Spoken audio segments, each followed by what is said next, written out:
Hi, guys. Still trying to figure out this whole YouTube thing.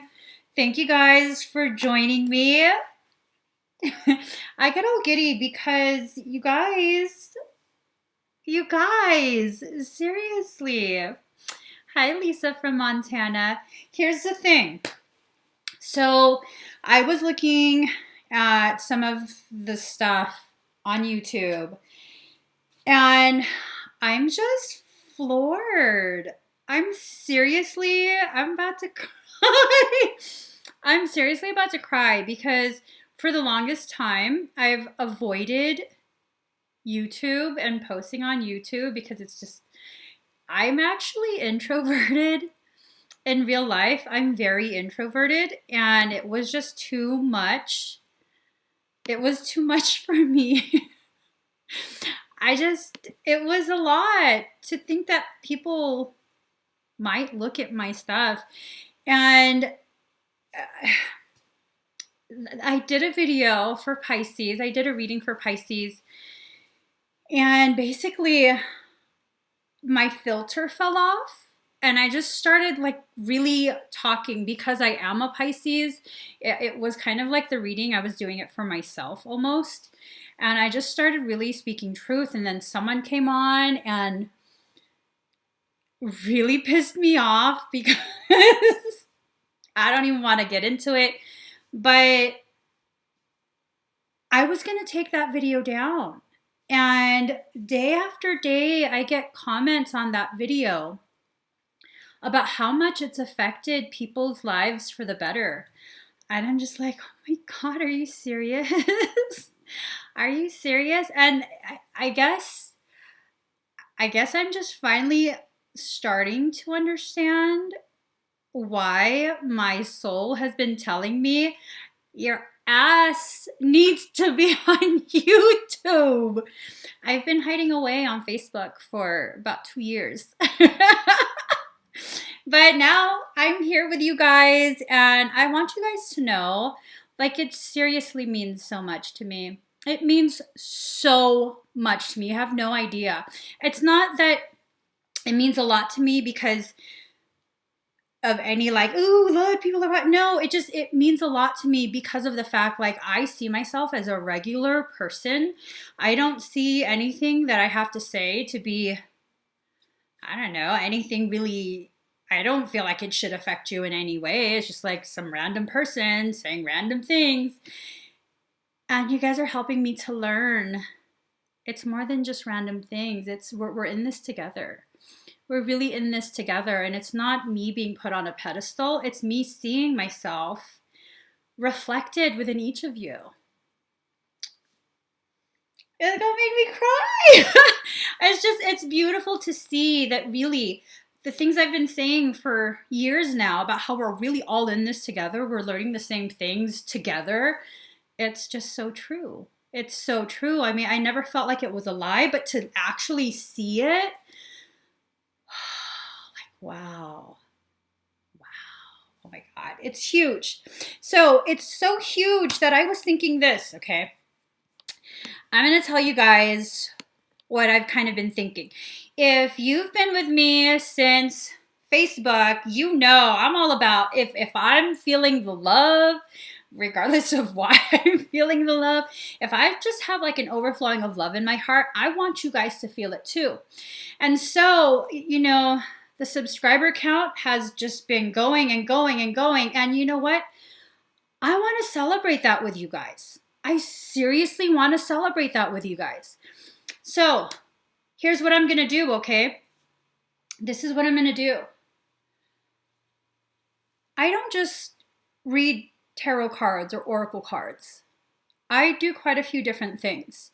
Aside from energy work, I make selenite swords. I own the patent for this design. Look at how the selenite... Boo-boo, calm down.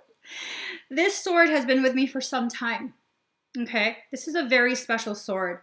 It helps with a tremendous amount of energetic things. Okay, look at how she responds to the light.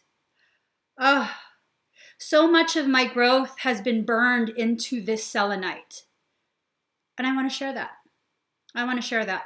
If we can get to 10,000 subscribers by the end of June, 1 week after we hit 10,000, I will go through all of my subscribers, enter every single last one of their names into a random name generator, and that person will win this sword for free.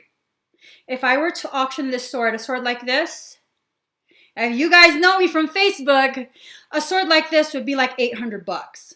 This is a solid selenite shaft, solid, full tang.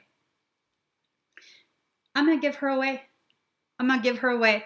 So all you have to do is subscribe to all of my social media. Facebook, YouTube, Instagram, Twitter.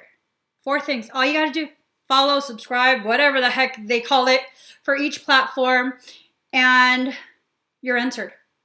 You're entered. That's all you have to do. You don't have to buy anything. You don't have to do nothing. And a week after we hit 10,000 subscribers here, I'm going to celebrate that with you guys. I'm going to celebrate that, and I'm going to give her away. This is a huge, huge sword. Huge, huge, huge sword. Yeah. This has been with me for some time. I don't show her. I don't. She is the complement to the sword that I made for my husband, the daddy. So they're a pair, but she can go. She can go and help you, whoever wins, help you on your journey the way she's helped me, the way she's helped me, encouraged me to blossom, and just stop trying to hide. Stop trying to hide, girl. I still kind of want to hide, but stop. So you guys go do that. Subscribe to everything. All right, let's go ahead. We're going to start with, oh, I didn't tell you guys the link. Hold on really quick, okay? Let's see. It's right here. If you would like to expedite a request for a reading, no, that's not Buffy. Buffy's sleeping. Buffy, my first sword that I made myself, she's a little too aggressive. She's a little too aggressive. I'm just like, girl, take a nap, drink some spiritual tea, don't spill none of it, and just chill out. Okay, Buffy? That's where Buffy is. Buffy is sleeping. She's in this box behind me. All right, guys. Y'all know the drill. Y'all know the drill. So you can purchase an expedited request. I have all kind of different stuff available. I have limited quantities of everything, okay? Because I want to be able to get back to my family in less than 6 hours. So I have a limited amount of everything. I always start with number wars. I'm going to write a number. Guess a number from 1 to 100. The first comment that I see that matches the number that I write will win a free reading from me. Okay, so let me just... All right, I got my number. Start guessing 1 to 100. Got my number right there. Put Daddy back.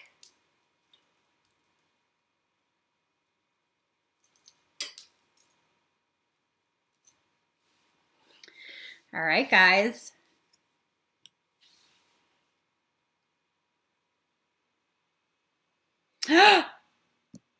Ooh!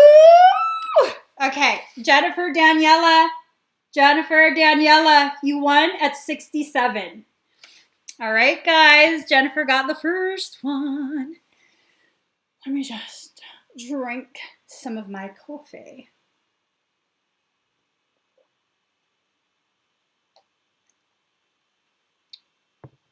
All right. I have some new cards.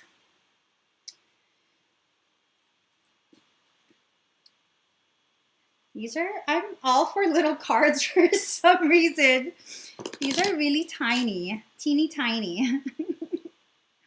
So Jennifer, I'm going to pull you cards from my kitty deck as well as from this mini deck that I just got. You're going to be the very first reading for this mini deck. All right. So let us see. Oops.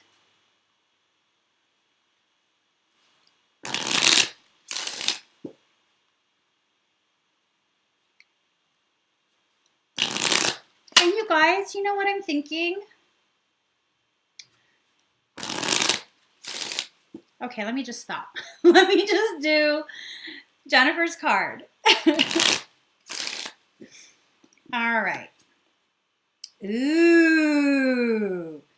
Okay. Okay.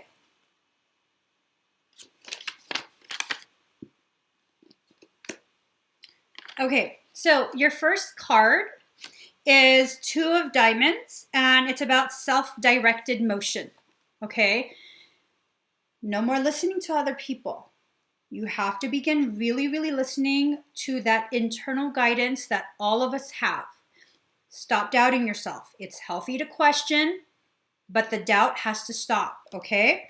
And then we have 4 of Spades. This one is about nourishment and bare essentials. Only allow in the things that make you feel nourished, the things that make you feel full and satisfied, okay? This goes beyond food. This is about soul food. Your soul is starving for acknowledgement from you, okay? It's time for you to stop doubting and begin really trusting in yourself. I have one more card for you from my new deck. I don't even know if this is a deck. This is really tiny. Okay. Oh, girl, what is going on? Reconsider.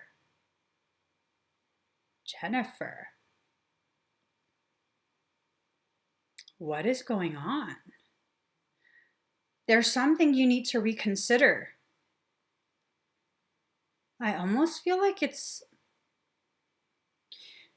I might be wrong. What I'm feeling is that something happened in a relationship and you've kind of just wrote the person off.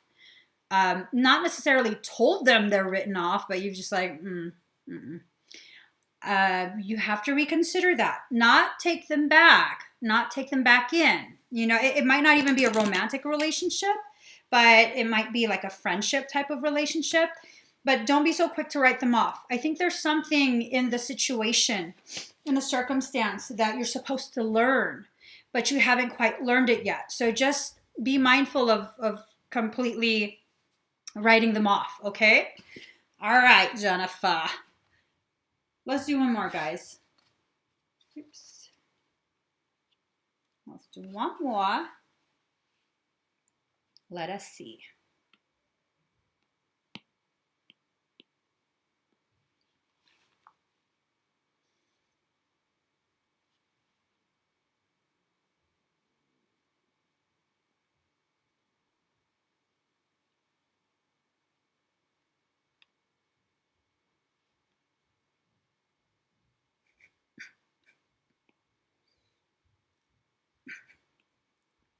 You guys.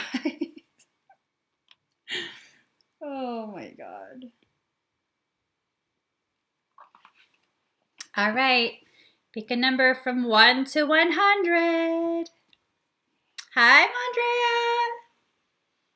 Andrea.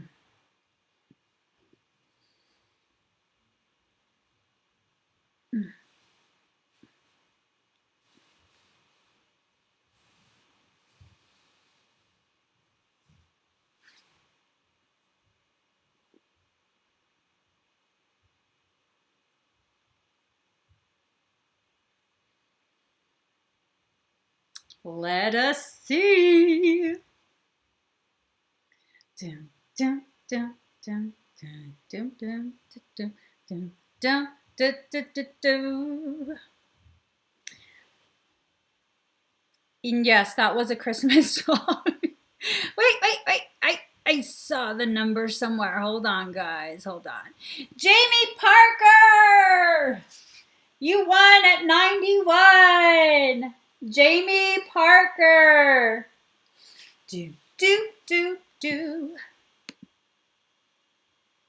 All right. Jamie Parker. She won.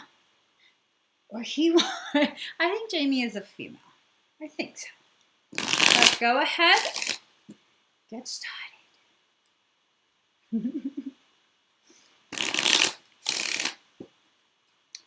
I wonder if I can change that delay. I don't know yet, though. All right, guys. Jamie is about to get the cards. All right.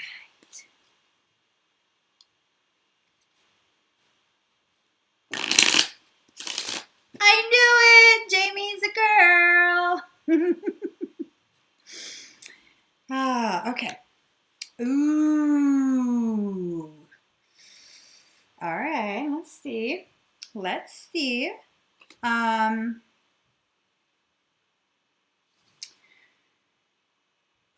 right. So, Jamie, you have 8 of spades. What is your octopus? You're trying to figure out where you fit in. Where you fit in for life, for your career, your soul purpose, your soul tribe. It's really hard for you to discern right now exactly which way to go. You have all these different paths ahead of you, and you don't really know where to go. You're kind of like, what the fluff? And, you know, an octopus is very flexible. It's able to fit into very confined spaces. It's able to escape from basically everything. Your higher self is asking you to be more like the octopus, to not be so rigid in your expectations of yourself, in your expectations of where you're supposed to be, because there really is no supposed to be when it comes to spirituality. You kind of just are. And every single path is the correct path, because every single path leads you back home. And home is where your heart is, inside you. Now, you also got Jack of Hearts, and this is about shelter and protection. Your heart space, that is home. That is the sanctuary for your soul. You have to stop looking outside of yourself. Like, I feel so alone. I need to find someone. And you're like, just like an octopus trying to grab and grab and grab. And everything keeps slipping through your fingers because soul doesn't own anything. Soul cannot be owned. And it's this need for you to shift the ownership aspect of relationships. And it's more than just romantic relationships. It's also friendships, okay? Jobs, your expectations. You're trying to have ownership of these things because inside you right now, you're feeling very depleted, very alone, very much lacking in every way. And it scares you. It's very scary. This is a very common feeling. You're not alone in this. A lot of people feel this way. They just don't say it. They hide it because they're afraid of being judged. They're afraid of looking weak, incompetent, things like that. But it's a very common struggle on a soul journey. Now, let's get you. Yo, this is just so disappointing. It's like, what, 10 cards?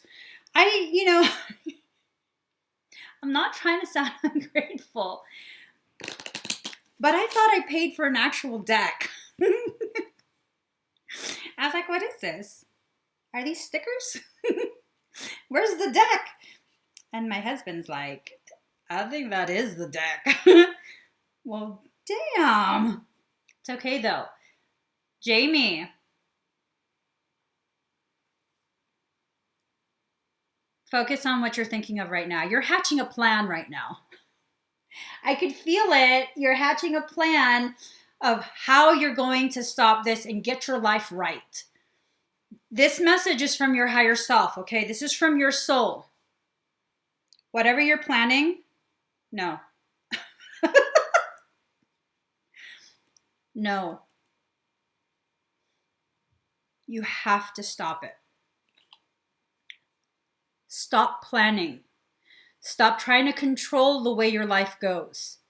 Because every time you attempt to control, your soul fights you even harder. You're not going to win that fight. When you are fighting yourself, you will always lose. If it's a fight between the self and the soul, they're both you. So no matter who wins, you also lose. Your higher self says no, just flow. And I don't know if you're trying to say that it's someone that you know is influencing you and it's because of them, and if you cut them out, then you'll be good again. No. Jamie, no. You have to take ownership. I'm not saying don't cut them out. I'm saying no. You are the final stop. You are the one that has the final say.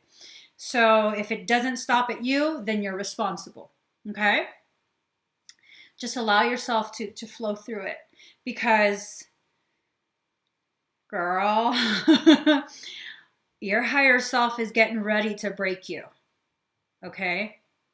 You're being prepared, you're being primed for a massive ascension cycle. This is going to be very destructive internally. You're going to feel very alone. You're going to feel very confused. You're going to feel like life has just completely gutted you. And all of these very normal, very common experiences during your first massive ascension cycle. Okay? Ascension is a process of shedding the parts of you that you thought you knew. Those are the parts that have a tendency to be expectations of others, what others expect us to be, not who we truly are. And so you're going to be shedding all of these layers, and it's going to be difficult, but you got this. Okay? You've got this. It's going to take you to the edge. It might even push you over the edge. But at the end of the day, you get rebuilt. You get rebuilt from all the pieces that are chipped away from you. And those pieces are used to fortify you. So this is a very necessary process. You'll get through it, okay? You will definitely get through it. So, God, I just want to hug you, Jamie, because I know how this process is like. And let me tell you, I have never had my ass kicked so bad before. No one can quite make me cry the way my own soul does. I'm like, girl, you're so savage. It's like amazing, but not. It's amazing, but not. It's true. Amazing, but not. All right, so let us, okay. All right, Simi. Let me see. Oh, Simi. All right, let's go ahead and do your past life reading and trauma release. All right, Simi, are you here? Are you here? What would you like me to tell them, babe?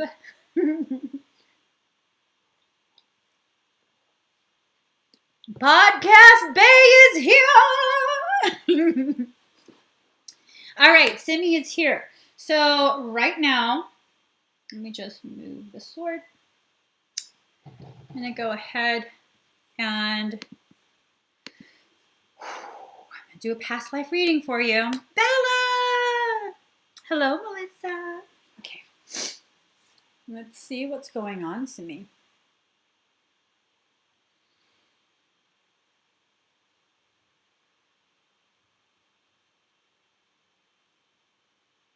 Oh.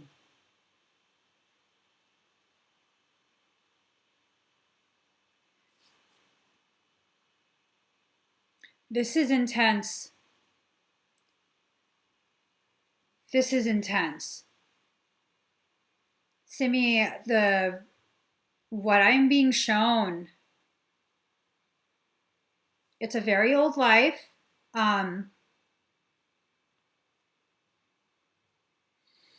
It's graphic. So it's a small village. It's a tribal sort of people. And you're part of the village. Lilith, uh, the I don't even know how to explain this. This is just like, ugh. Lilith is in a place of power. Okay, you know who she is. She's in a place of power. She's kind of like the chief or whatever. It's like a tropical looking landscape. And she's dabbling in dark arts. She's convinced quite a few to become cannibals very quietly.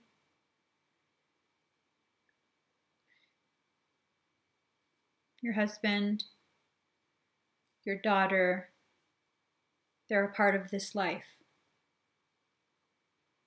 They're not your husband and daughter in this life. They're your close friends. And they've been participating in cannibalism.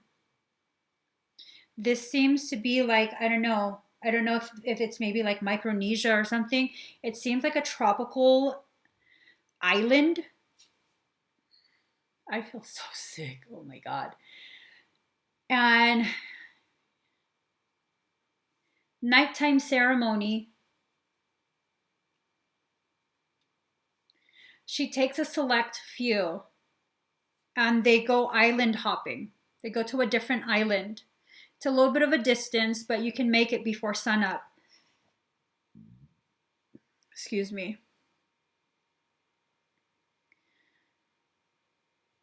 And she convinces them to capture another villager from a neighboring island. And you guys are in your getup. You join for the first time. Okay, you hadn't participated in this yet. You join for the first time, and it's under the guise of like, you're going to do a ceremony to appease the gods so that you'll have a bountiful whatever hunt, or I don't know what, something about being bountiful and for the goodness of the village. And instead of doing traditional ceremony, she's been having a select few warriors go to a neighboring island, capture someone, and keep them confined to a certain area of the forest that's said to be haunted. Because they say it's haunted because sometimes they can hear people screaming, but they don't see anyone.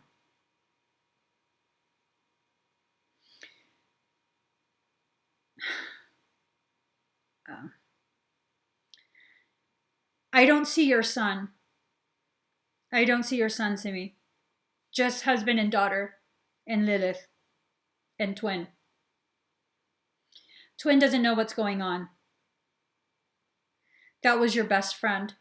Your twin was your best friend in this village, and the only reason you spoke up was because he was going to be invited next. So you were invited before him. And it just didn't sit right with you. Like, oh my God, I don't need that much detail. Please, no more.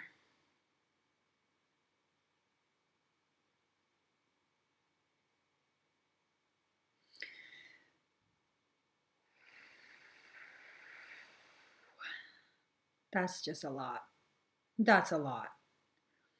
But I don't need that much detail. Like, I don't want to experience it. But so you spoke up because you didn't want him to be brought along. And what ended up happening, he didn't believe you and he said something to someone else. And then, of course, everyone started talking and you were executed. No, it's okay. I have to. I have to begin separating myself from experiences. But um, I think what we need to recognize, again, it's repeating. The cycle is repeating. You're recognizing things. You want to speak up. You want to speak out. The audience that you are trying to share this truth with, don't do it to me. Don't do it. Okay? Don't do it. And that's been, it's basically been like the same message from your higher self for a few months now. Like, leave it alone. Leave it alone. And that's because the people that you need to hear it, they're not ready to hear it. They're not ready to hear or accept the kind of truth that you're bringing. And you're not making up lies, but they're not going to be listening in the way that you need them to. So don't do it. Don't repeat this cycle. Okay? Definitely do not repeat this cycle. It doesn't have to be repeated. Now, it's good to always tell the truth. It's good to always tell the truth. But what we have to learn is we don't always have to speak. Does that make sense? When you speak, it should always be true. But should you always be talking? No. Okay? So, I don't think it's going to be like some crazy situation where they're going to, but I do think that you will feel again very much vilified. I don't want you to repeat that part. Okay? So, what I'm going to do, we're going to go ahead and release this trauma. And maybe with the release of the trauma, it will help to alleviate your need to like out her. Does that make sense? I think maybe the reason you've been so focused on she needs to be outed is because of this. So hopefully with us releasing the trauma, the whole thing will just kind of be done. Okay? And you'll be able to just move forward, and she will get caught with what she's doing. Okay? I've seen this. She will get caught with what she's doing, but it's probably not going to come from you. But you will definitely have that satisfaction of, which you probably, hold on, let me just get a song. See, 805 at 88%. Reunifications.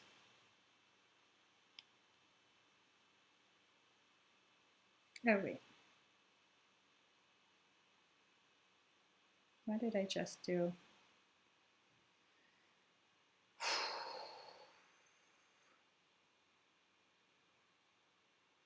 Let me just get a song. Okay. Breathe very deep and slow. Okay?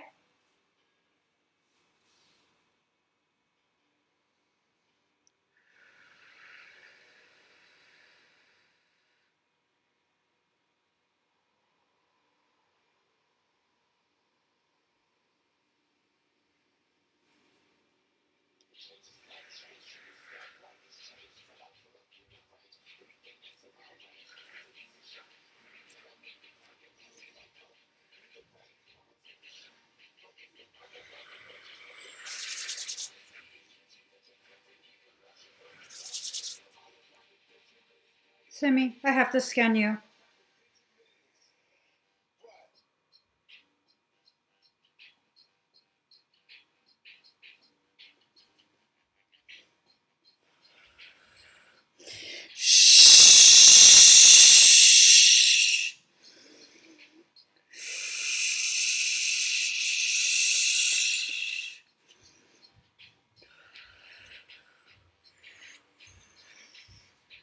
Simi.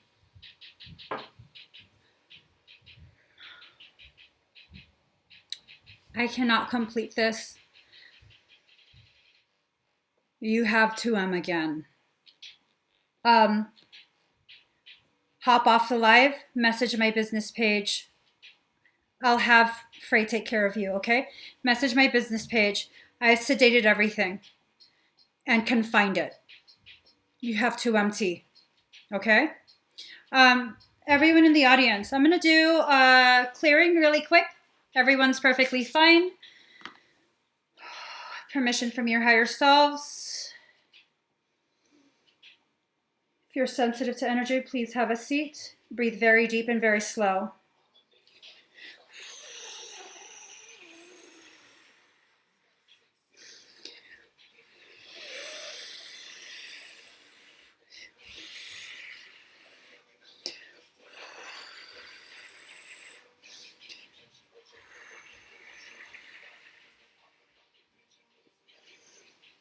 Burn.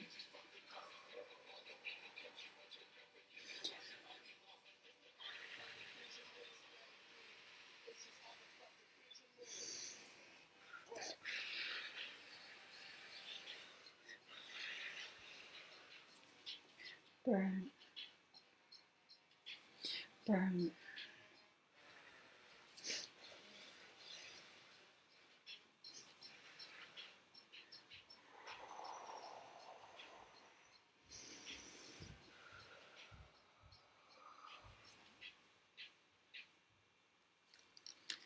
All right, how's everyone feeling?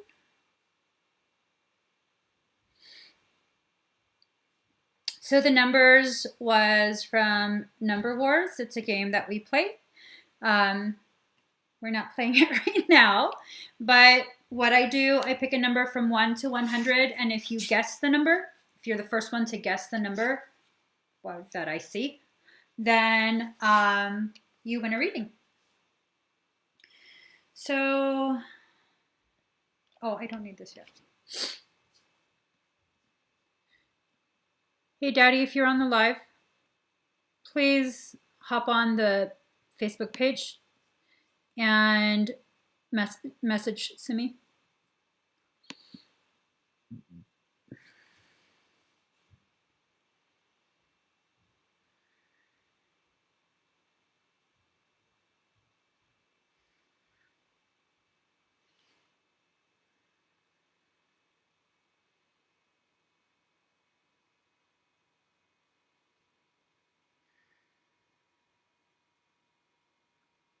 All right. All right, next we have Deb Lashbrook for a bioscan. Okay, love you too, Deb. All right.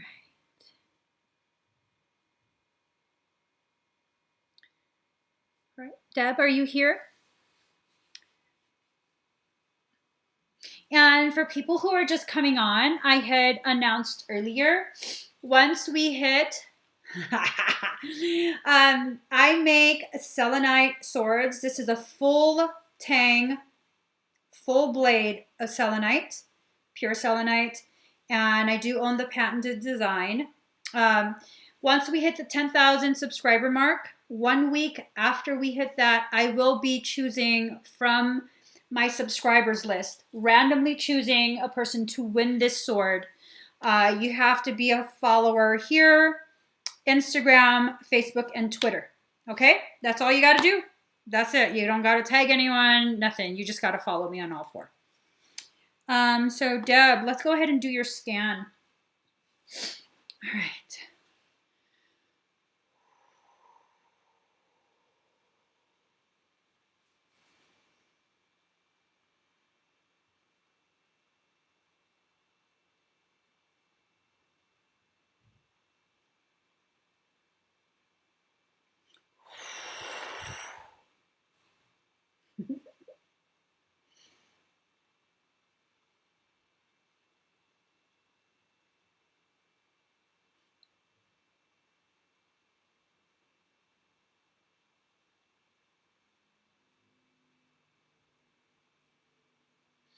Are you having any kind of odd sensation in your lower back, left of spine?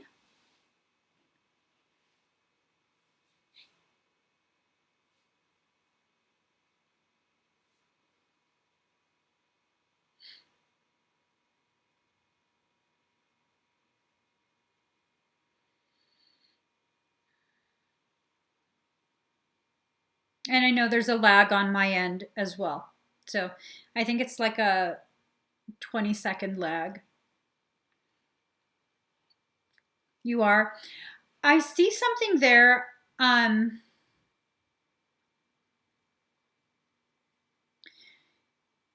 It's almost like a 2M, but it's not yet.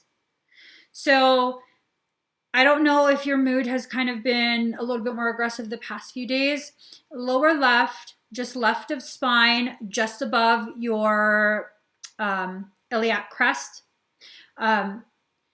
It's about this big, and it doesn't have really form yet. It's not 2M quite yet. It has the potentiality to become 2M, but it's not yet. And what's very interesting, as I was scanning you from the front, I felt my right hand getting burned, and I pulled my right hand back, and I pulled in, your fire is going bonkers. It's just like bonkers. So I pulled it in and I sent it back to you, and that's when your higher self said, turn you around and check in that area. So as of right now, it's contained. It's definitely contained. It's surrounded by fire, and it's like your higher self allowed that entry to begin dismantling the coding and understanding it better. Does that make sense? So do I take it out right now? Higher self said no. Your higher self said no, not yet. I'm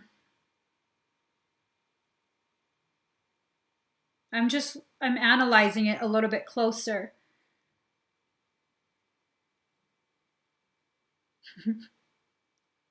This is so badass.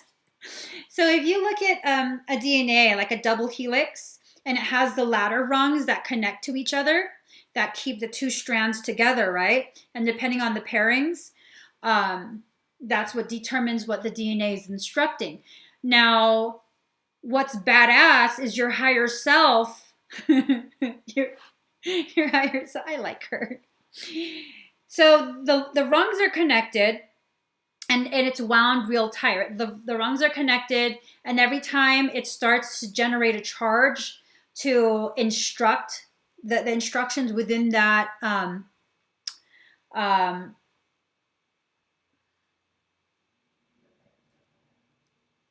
within that rung to be I'm sorry. She's saying a lot to me right now. Hold on.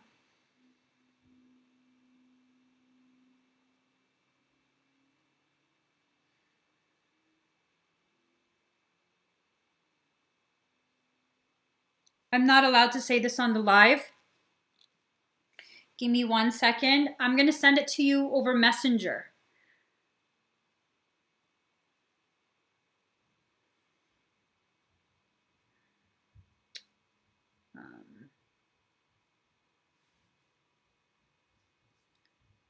One second.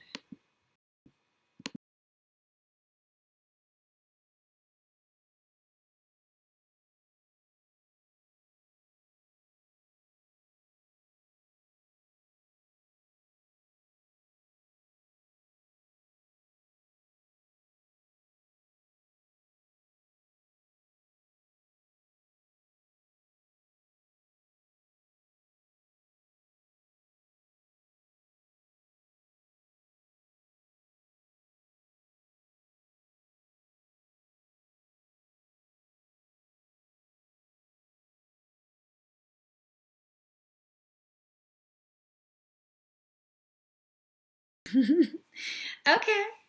There. Did you see it the other night? Girl. See what I'm saying?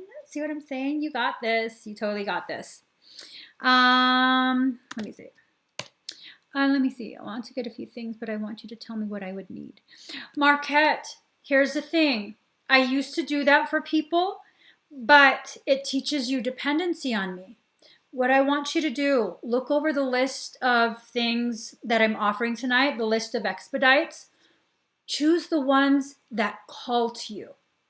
Even if you don't understand it, even if you don't know why, if it calls to you, if you feel like, I think I should do this, do that one, okay? You guys have to start listening to your internal guidance, not to someone else. You have to rebuild that relationship between self and soul. No one else should be telling you what to do for your spiritual journey, okay? So let's see. Next, we have Melissa Bernard. Melissa, is you here? Hold on. Here we go.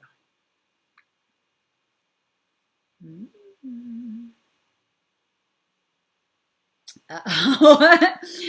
I don't know what it's going to do, Melissa. I don't know if it will flare or ease.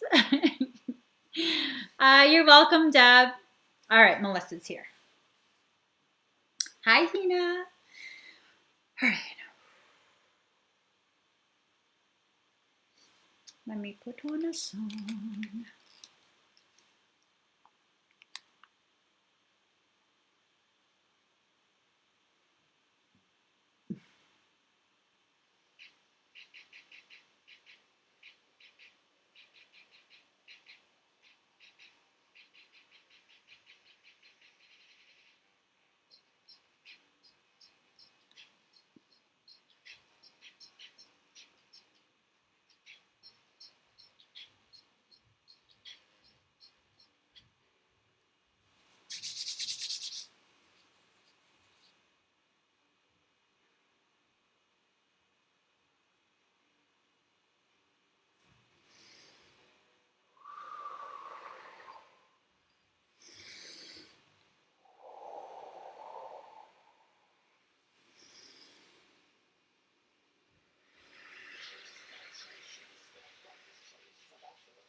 Melissa, I've been asked to do a full reconstruction of a specific section of your morphogenetic template.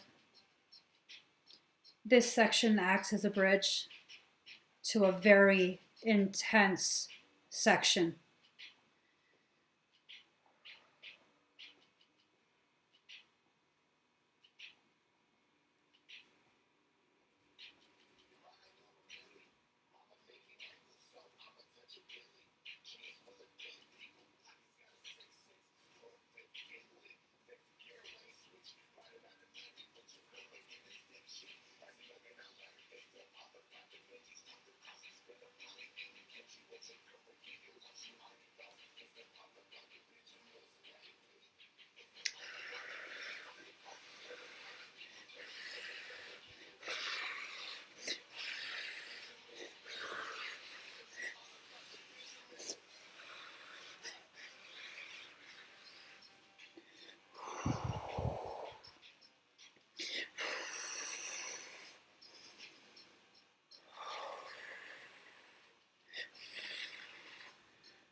We're going to activate your Kundalini and Shakti. It's going to be overlaid with Akasha.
Yes.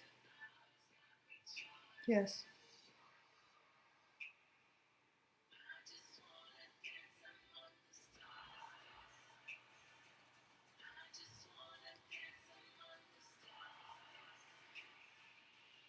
Melissa, I'm to gift you my shield.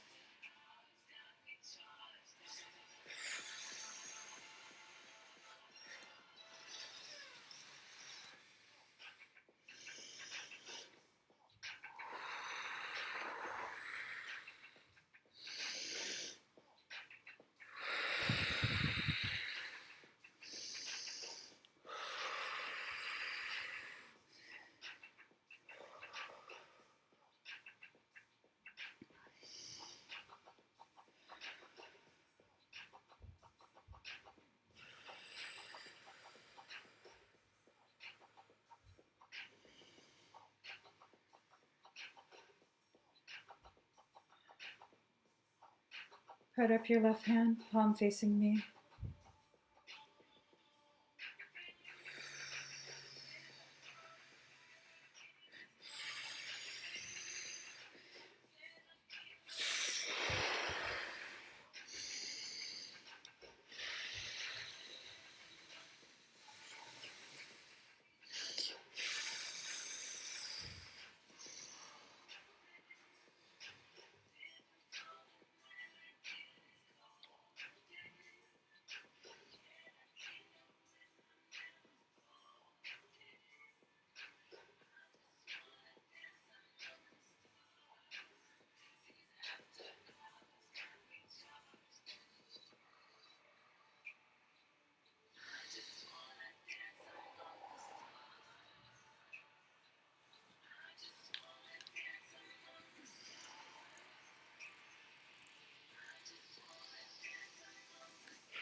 Oh.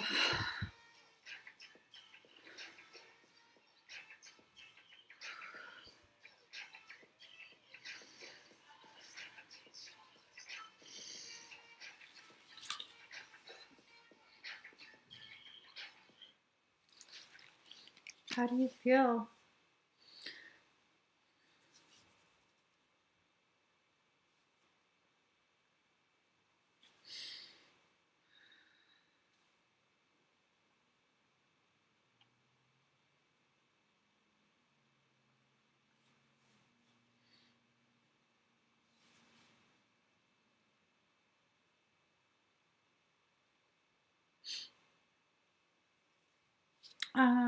Let me see.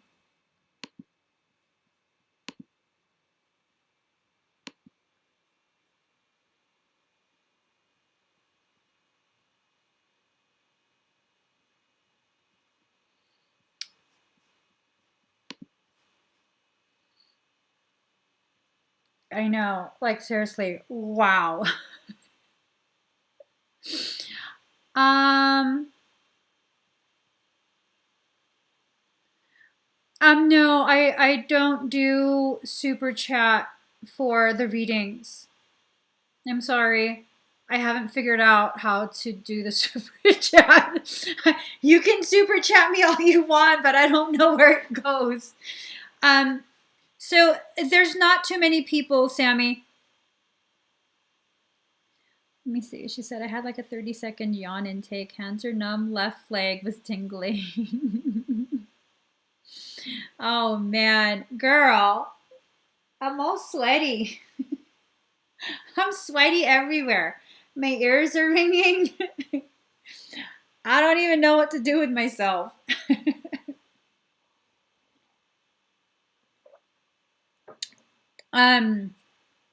Sammy, you can also come back next weekend, this coming weekend. I do lives like this every weekend. All right. So you're okay though, Melissa? You feel okay? So you got the goddess activation as well as all kind of stuff, girl. All kind of stuff. Yeah, that's where I inserted a seed for my shield. You have my shield. So make sure you breathe very deep and very slow, okay? You might feel an expansion. Sorry. Sorry. Can you just... Whenever I work with that kind of energy, it's like something just keeps tickling me. Like, just quit, for real. It pisses me off. Stop. I don't find it cute, like at all. All right, Mamie. It's Mamie's turn. Mamie. All right. So, while I wait for Mamie, Melissa, do you mind if later on tonight I go ahead and check your chest again just to make sure everything is integrating properly? You might be sore for the next few days. Okay.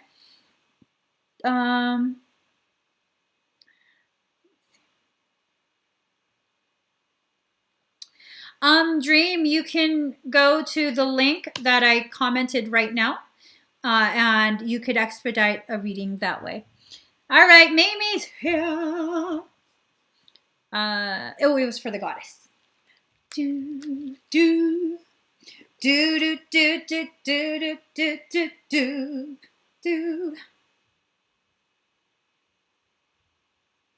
Part two. Mm-hmm.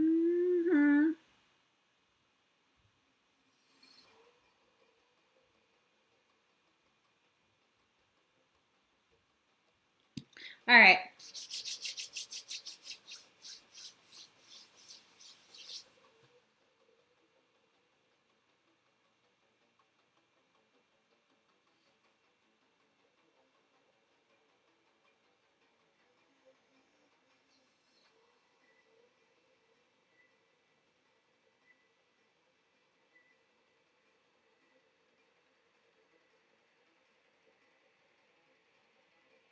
Mamie, I'm scanning you, okay? Your higher self has given permission.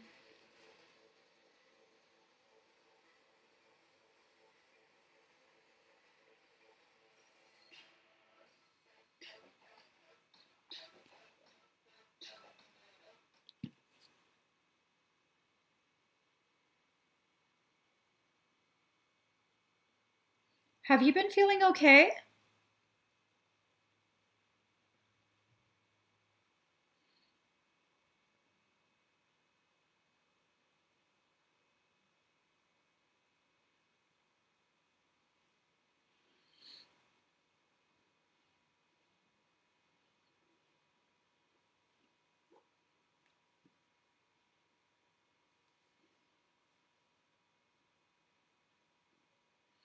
Yeah, you can use PayPal without a PayPal account.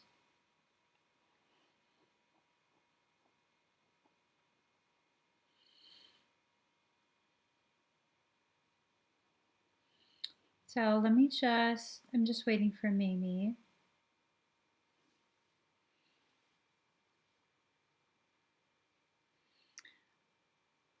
Okay. Let me just see really quick.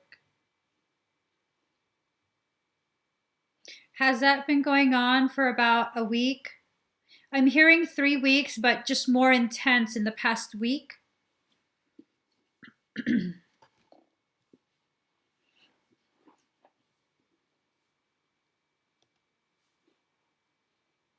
There is a parasitic circumstance, Mimi. I'm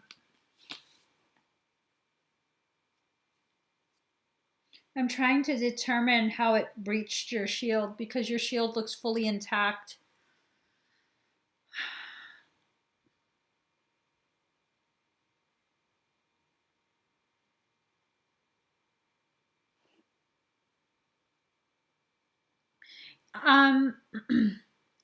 Is there something that happened at work that really upset you? And of course, no details, just a yes or a no. Yeah, for about a week. I think it entered about 3 weeks ago. Um, I don't think this is 2M. It does not look like 2M, but it's a significant thing. I hate to say this. I think someone at your work was used as a Trojan. So, gosh, I'm looking at it and this is not typical behavior. This is not typical, Mamie, we should do a private extraction. This is not typical. What it's doing, uh, uh, I'll put it this way. Arkai is standing in front of me. He's refusing to allow anything else through. But this is not 2M. Oh, he's about to fuck shit up. This is Ozzy.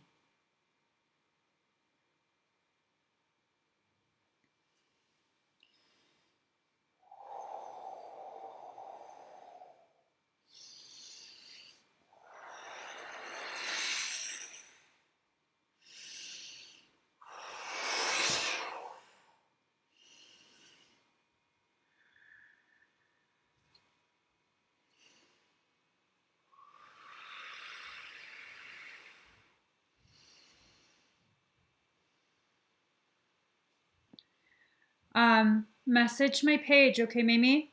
It's not that you didn't do something right or you didn't do what you needed to do. A coworker was used. Okay, it seems like stress from work, and then a coworker was used for something. I don't know if there was. It seems like something happened. It's work related. It really caused a temporary but massive dip in frequency, and that's when it entered. So message my page, and we'll set something up. Okay. And I will finish this expedite for you after your extraction. Okay? You're perfectly okay. Your mom is okay. I'm not scanning them. I'm checking to see if he has strings coming out of you. And as of right now, I don't see any strings coming out. I'm asking your mom's higher self. Nothing. I'm asking your husband's higher self. Says attempted, but nothing. So it was attempted on your husband, not your mom, but nothing got through. So I've bound that fucker. I so dislike him a lot. Like a lot. Message my page, okay? Let me see. Tess, you're up. Let me just.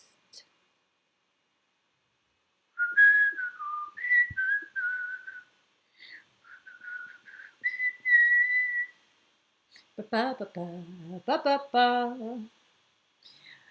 My laptop's taking forever to load. My laptop refuses to load. It won't load the page. Okay, here we go.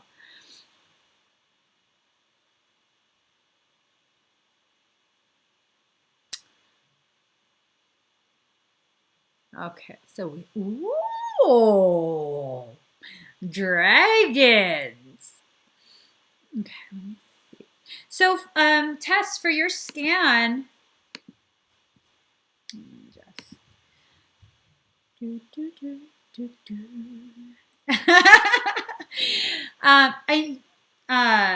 let me just hold on. Let me just read.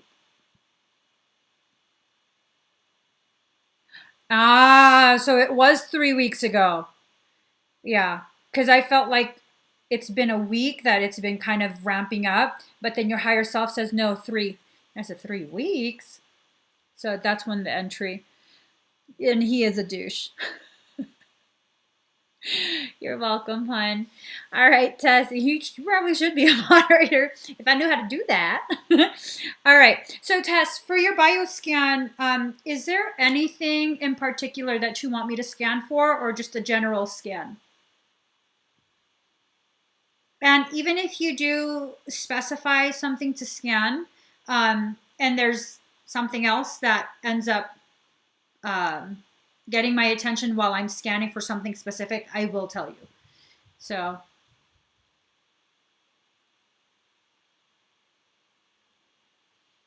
do do do do do do do do do do. Why am I singing Christmas songs? This is so ridiculous. I hate Christmas, but I'm singing Christmas songs. Ba ba da ba ba ba da. So I have a lag. I'm just waiting for Tess to let me know. Just general scan for now. Okay. And then we'll do the dragon's egg. Ooh. That got me. I love dragons. All right.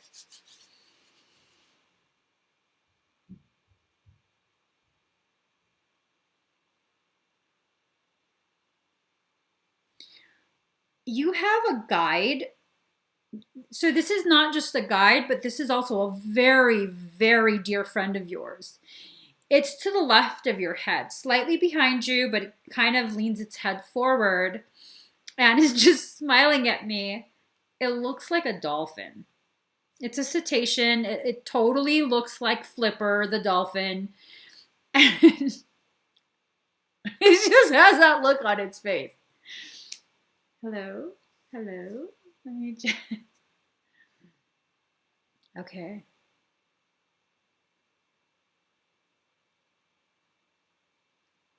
I'm not sure what this means, but I'm suddenly being shown inside your chest looks like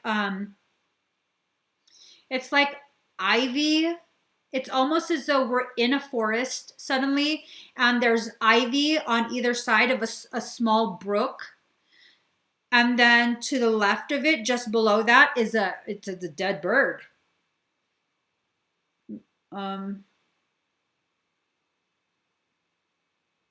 then I'm being shown a beaver. What does this all mean?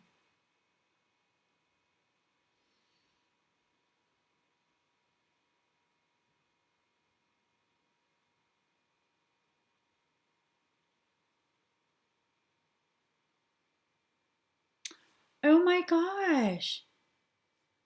Do you like fairies? My ears. Are you really drawn to fairies? Hi, Alexa. Thank you for the super chat. What I'm getting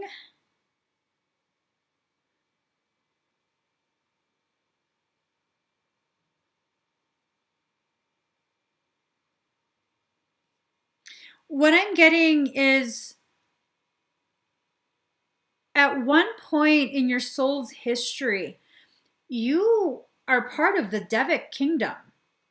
you were like a fairy of some sort, and you would go around the forest and look for animals that were injured. Oh, that's awesome. That's so awesome, Tess. You just, I was going to tell you, you just made, no, I just read that. So you would go around the forest and look for the animals that were injured or that were about to pass, and you would sit with them and comfort them. And then when they do pass, you would help them to transition. You would help to ease the transition. This is so beautiful. Are you like an animal rights activist in this life? Or are you about protecting animals and stuff?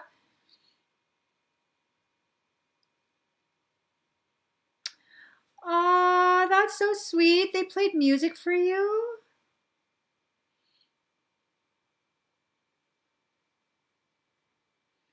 That is so sweet.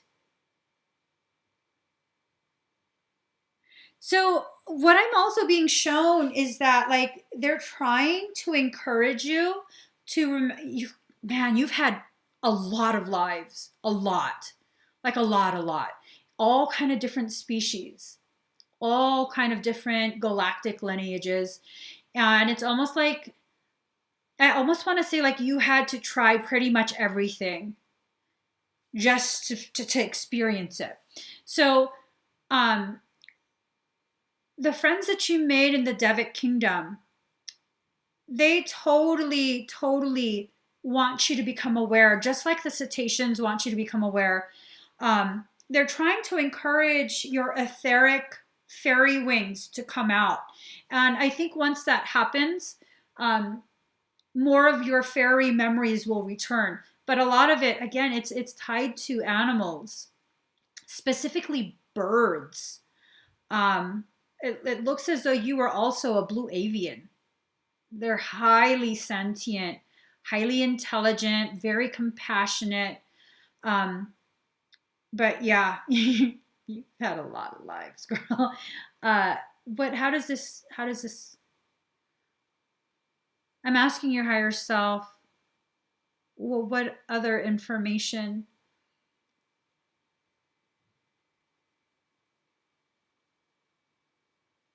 Ah, okay.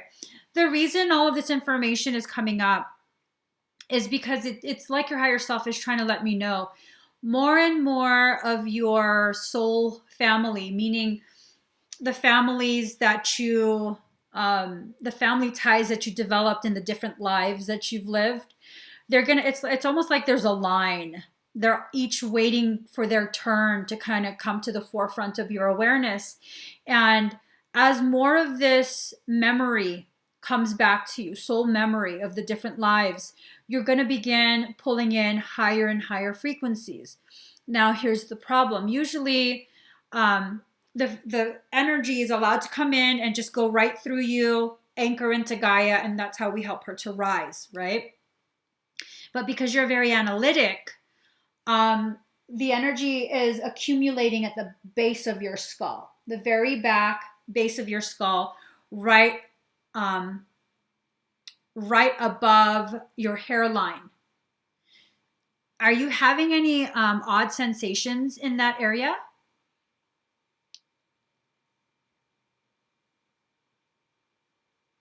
Yeah, you have angel wings. Those are already out, but they're trying to encourage your fairy wings to come out too.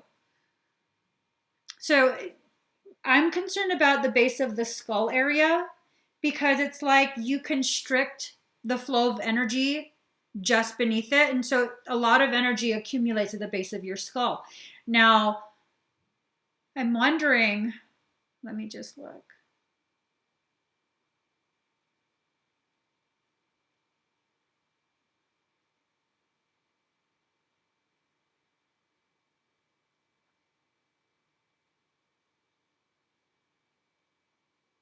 Mm.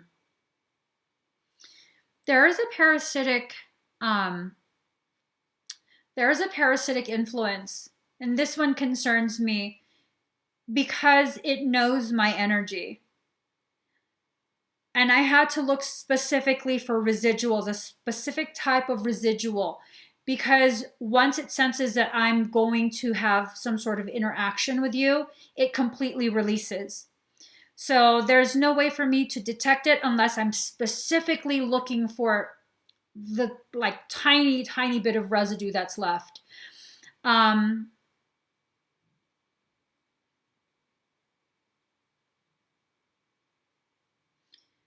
Okay, this is a little bit of a personal question, and I'm sorry I have to ask this. You don't have to provide any details, just a yes or no, okay?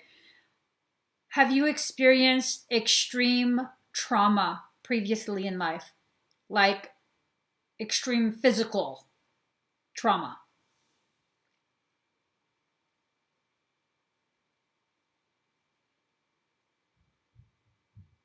I just want to confirm,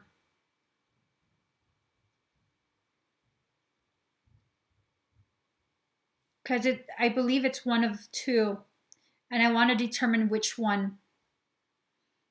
Hi, eDNA. Thank you for. Oh wait, what is that? What link is that?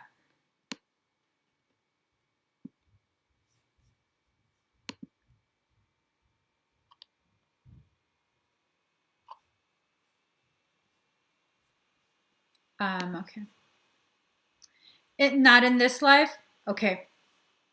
So then it's the other one. I hate that one. I really dislike that one. Um, Tess, it would be good a parasitic extraction. This specific type of being is just. I think it's what's blocking you from. Oh, that's weird. I think it's what's blocking the energy from going all the way down, going all the way through. Um, I can give you the name in private of who it is. It's not a human being. It's not a human being. It's a it's an ancient being, and I can give you the name, but it's not in your field right now. It releases when I come around. It absolutely. I hate this thing, dude.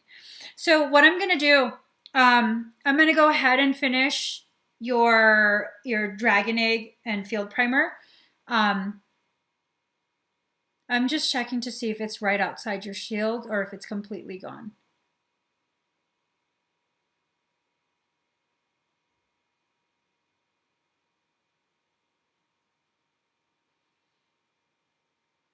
Okay, it's completely gone. Um, yeah, it's completely gone. I'm not allowed to go looking for it, but you're not the only one that it's pestered. Okay. Let me go ahead and just put some.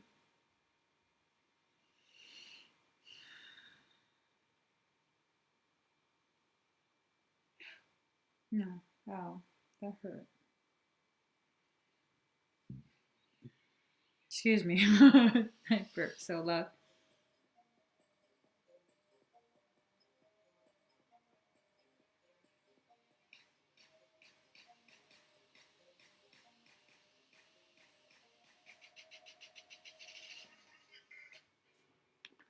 All right, Tess.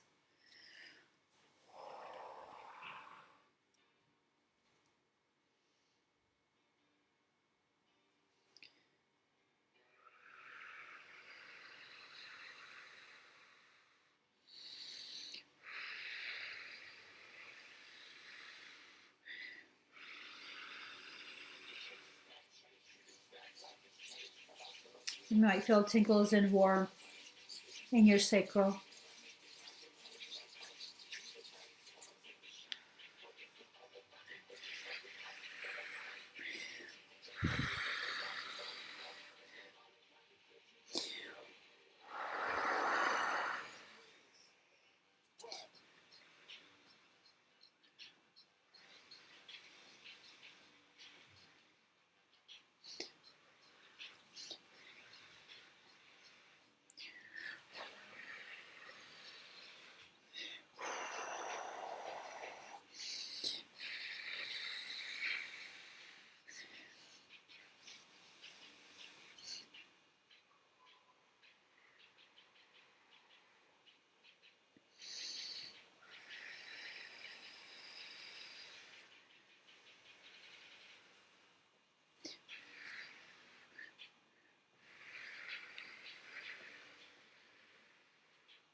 Burn.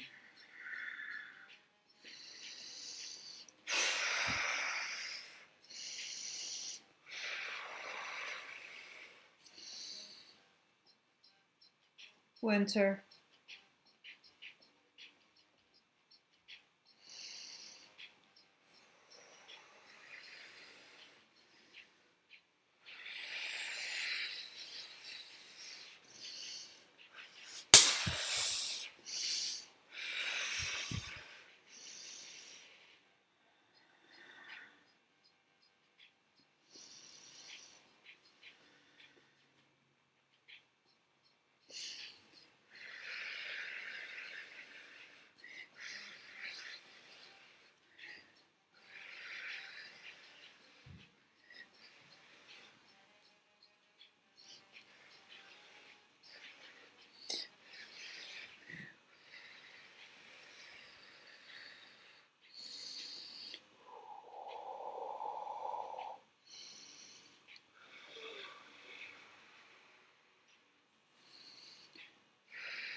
Tess, how do you feel?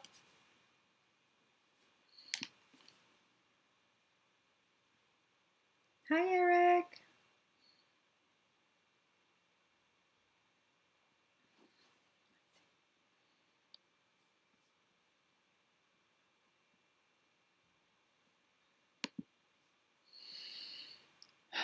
So, what ended up happening? So, what ended up happening was that being came back, and apparently it thought that I wouldn't notice a difference between my twin ray and a mimic. Okay. Do you feel dizzy? Or you feel okay?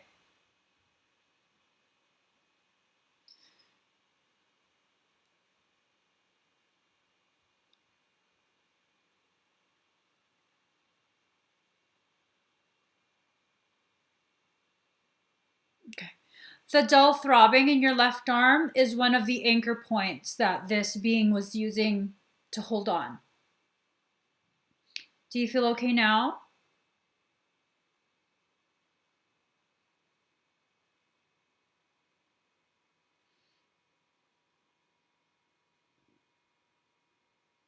You're feeling dizzy? Okay. Breathe very deep and very slow, okay? Make sure you stay seated if you're still dizzy.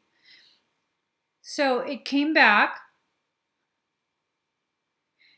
I kicked its ass. I don't take kindly to mimicking my buddy. Okay. Okay, good. You feel electrical pulses in your left leg. A lot of the energy you'll probably feel in your left, like electric, ice fire, tingling, almost like Ben Gay was running through the veins. Okay. And that's my energy. Oh, thank you, eDNA. So,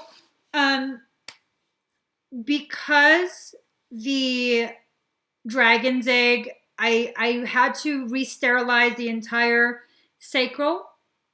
Thank you. How do I say that?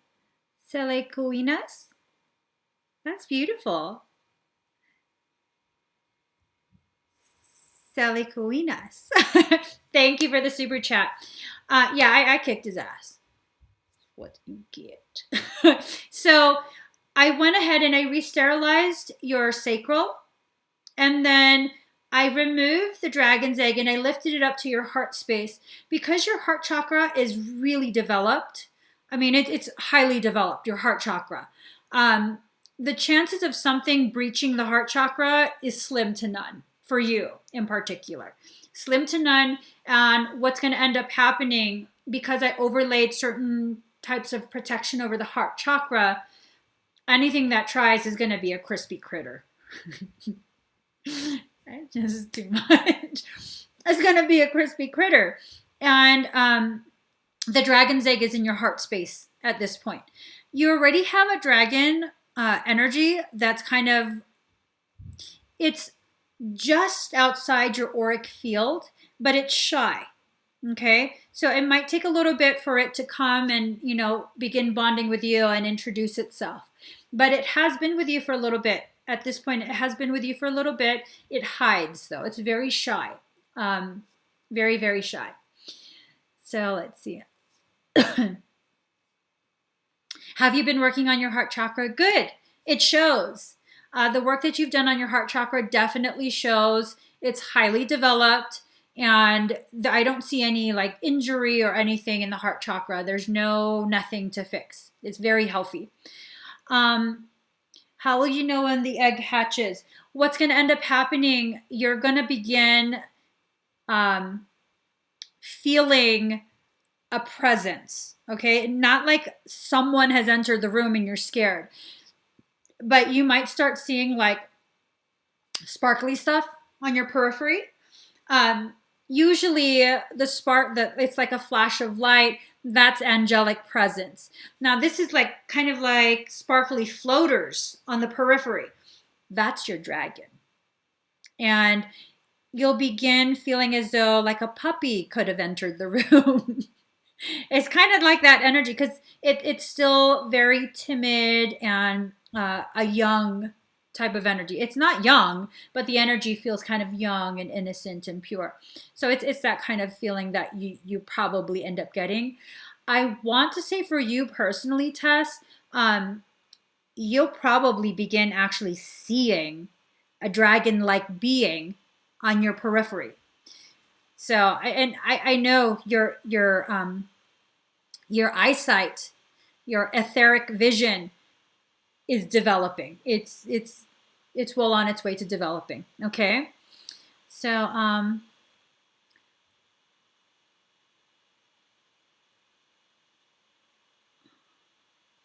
let's see. Tess, make sure that you kind of take it easy for the rest of the night. Okay, it's a lot of energy going through your system. I don't want you to get dizzy and then fall over because the energy is going to continue to run through your system. I'm not sending any more, but your higher self is definitely amplifying it. So it'll just be like, oh, okay, the tingles are starting to go away. And then next thing you know, 15 minutes later, oh my God, I'm feeling tingly pulsing again. I'm super cold, things like that. Just make sure you take it easy for the rest of the night, okay? So let's see who's next. Lisa Hyun.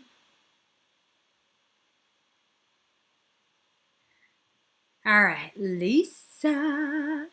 Got a goddess activation. Let's see. Lisa, are you here?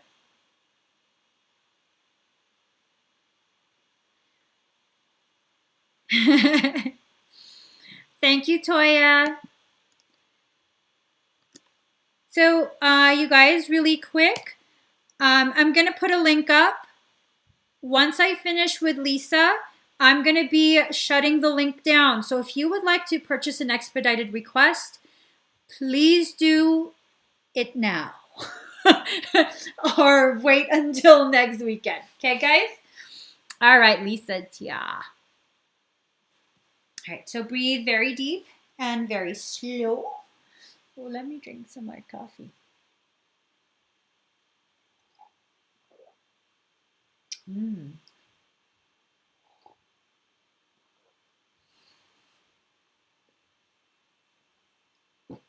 All right. Okay, Lisa.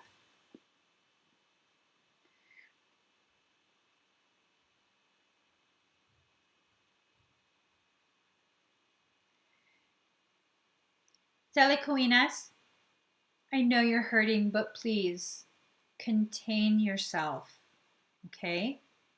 Please contain yourself. I know you're hurting, but you need to contain yourself and process this.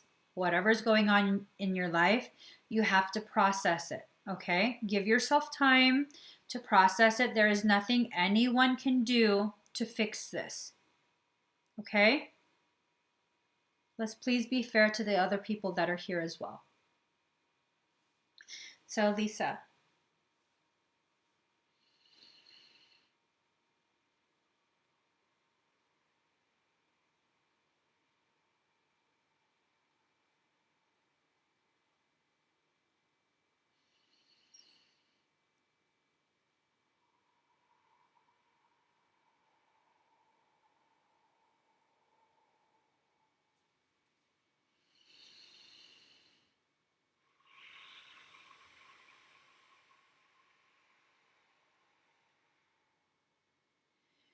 You might feel a mild breeze.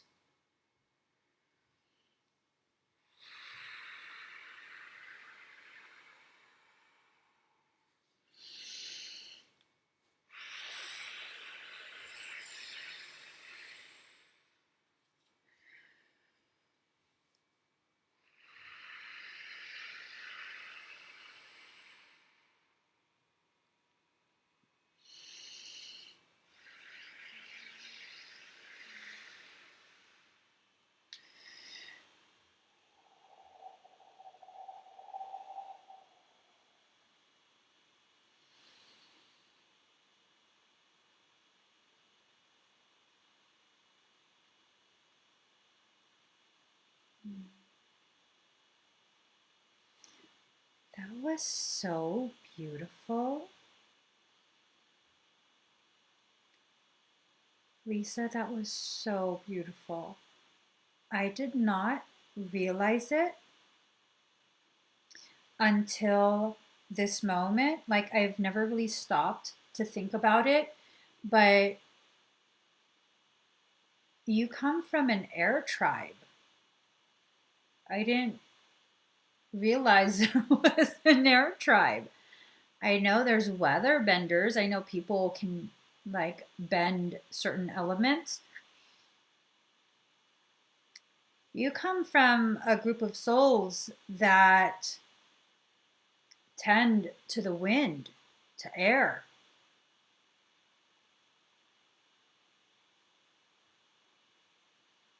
Wow.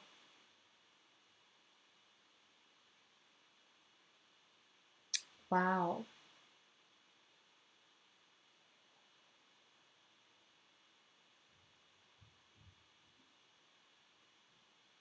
Intense. The wind is still running through. I can feel it going through my veins.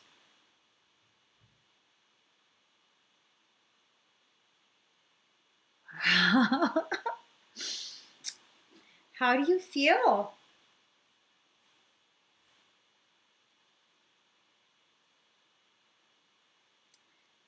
Thank you, Silly Queenas. You know, instead of super chat, I think you should just get a Claire Tarot reading.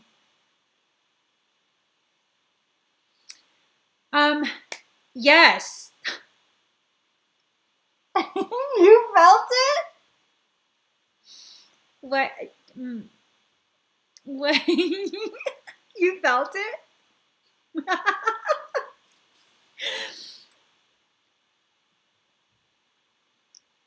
Oh my god, girl. So there was an air goddess, and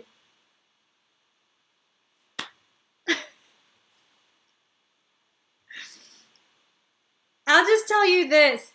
Your tribe was the tribe that manipulated the airs to hold up this goddess's palace in the air. So you guys were constantly using air currents to hold up her palace in the air. As like, wow. Wow. That is so freaking deep. Oh my God. Oh my God. Wow. That's intense. I'm just like, oh my God. Hold on 1 second.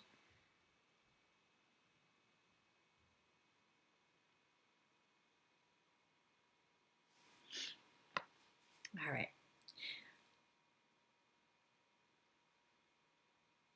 Girl, do you feel tingling on your forehead? Lisa, do you feel tingling on your forehead?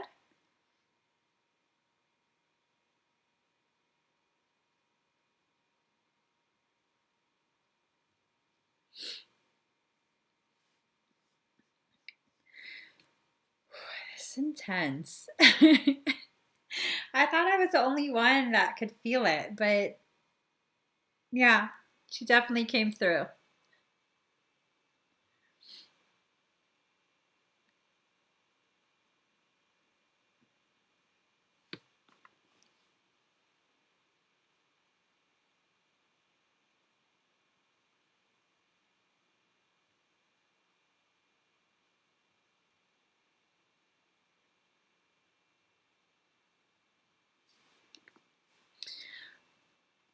Okay, she is totally touching her forehead to your forehead.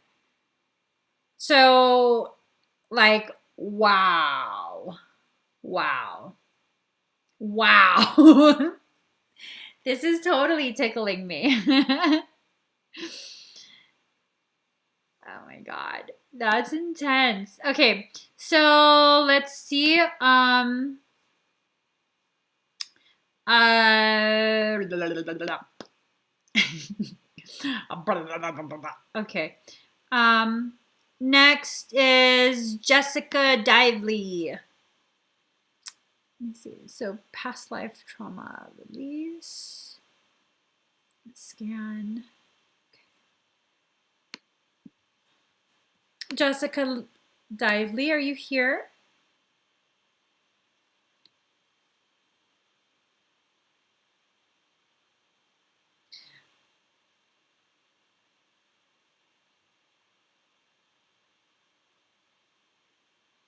Ooh, Miss Manny. Um, that sounds like you're seeing energy. Definitely sounds like you have the gift of sight. All right, Jess is here. So, past life trauma. I'm scared. No, I'm not scared. All right. Let's see.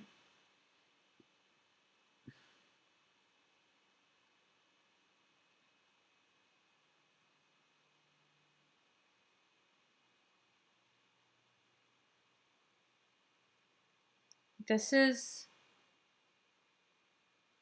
very old. You're in armor like a knight. Chainmail and your armor is just so banged up.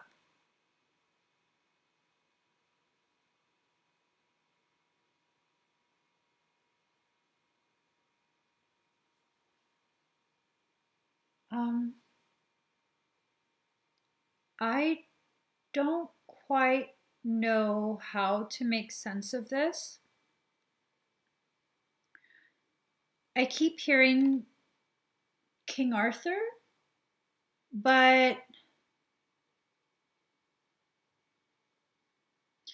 I'll tell you the details that I'm seeing. I don't remember how King Arthur went. I watched that movie when I was a kid, like years ago. So, what I'm being shown, you have short, well, not really. It's kind of like a shaggy haircut. Your hair is kind of curly. It's like a chocolatey brown. You have what looks like knight's armor, but it looks like you're all banged up. And you're kind of leaning against a wall to what I'm assuming it's So there's a castle in the middle, and then there's like a courtyard area. It's a considerable size courtyard around the whole castle part. And then there's a wall around the courtyard. And then I guess it's like where the vendors would be and the regular people would be shopping and interacting with each other. And then there's another wall around that. So you're leaning against the wall that is just outside of the courtyard. And I'm hearing King Arthur, but I'm I'm kind of the sort of person that's like, okay, no. We're not playing this. We're not like trying to, be freaking big names and no. But I keep hearing King Arthur, and I'm not sure if what your higher self is trying to tell me is that you were there in that time frame, or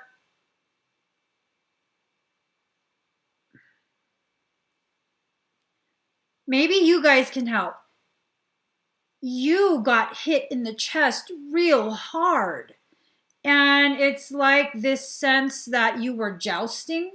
You were in a jousting competition, and you took it to the chest. Like it cracked your sternum. Like cracked it. You look like you're in a lot of pain.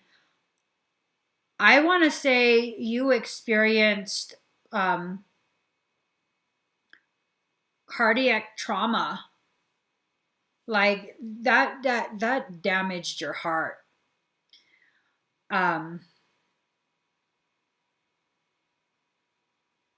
Oh man. I don't know if you were King Arthur. I don't think you were. I think you went up against King Arthur. Do you guys know if someone went up against King Arthur in a joust and was injured?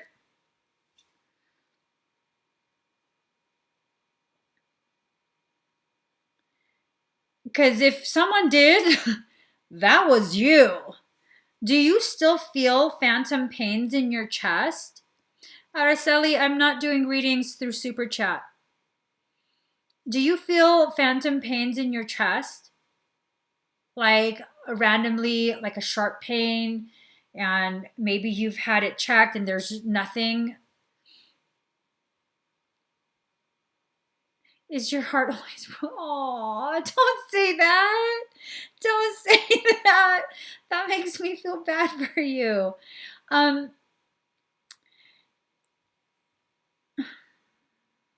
Okay, give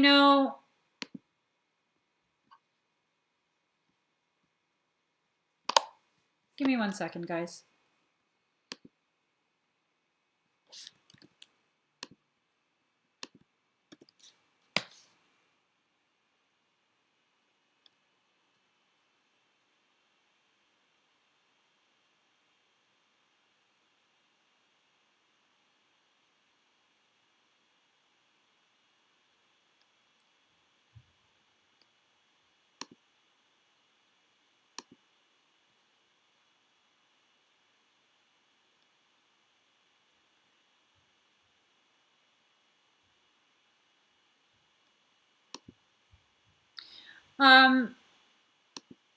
Araceli, if you could get your Super Chat funds back, please do, or I'll look for a way to refund you those Super Chats.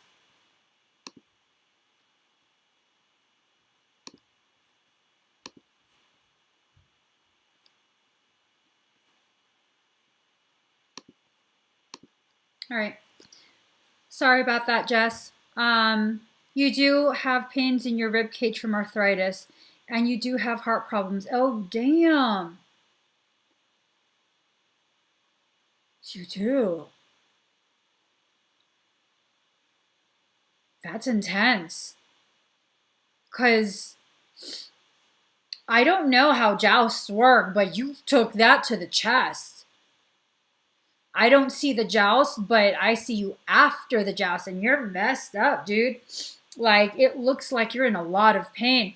Oh, Sheeman Renee says Modred fought King Arthur to the death. I think you died, Jess.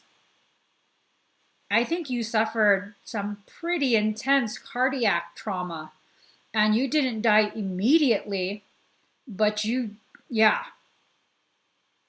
yeah. Jess, thank you, Shimin. Make sure you look into Madrid and see if that resonates with you.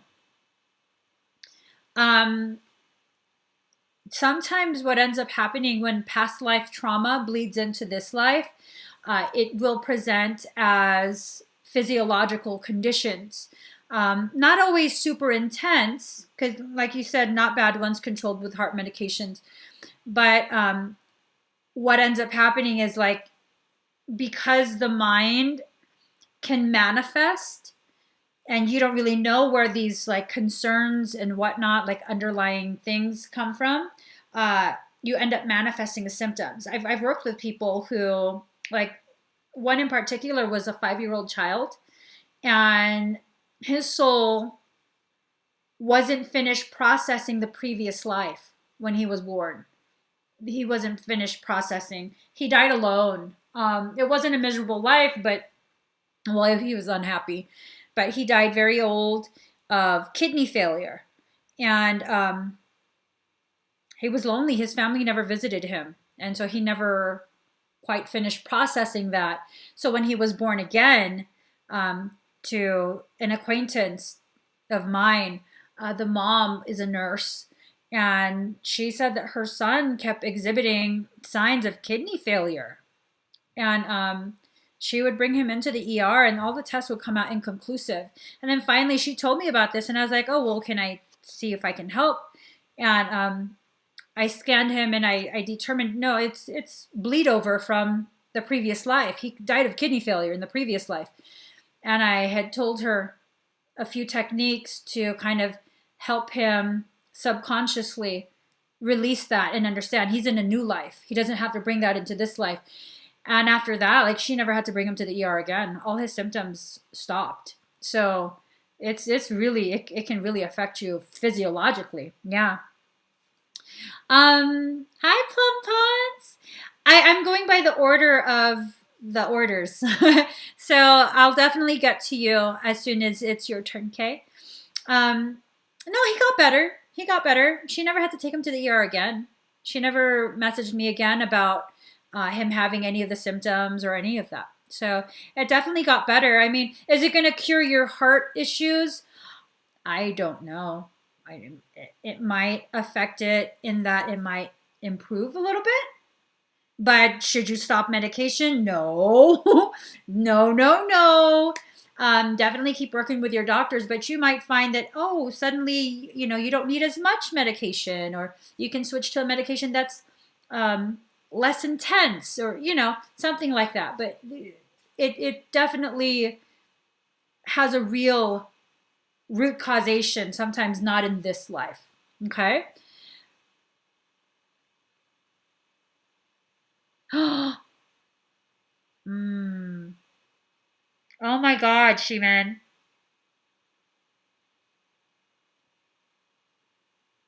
Oh my God.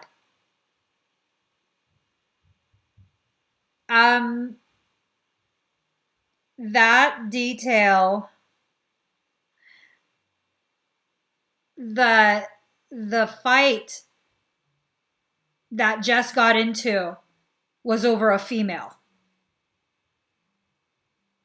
But I didn't mention that because it didn't seem like they were fighting about who is going to win the girl.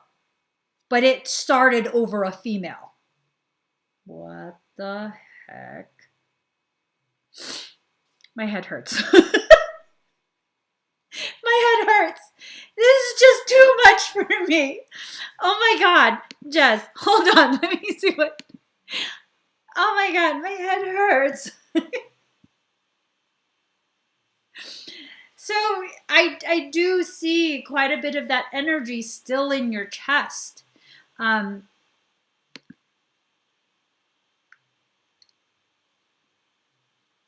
I'm just looking at your biospiritual coding, I'm trying to see if maybe I can disperse some of that energy.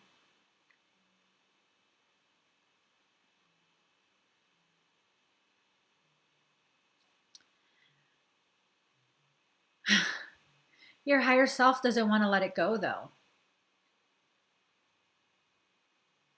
Consider a private session. I'm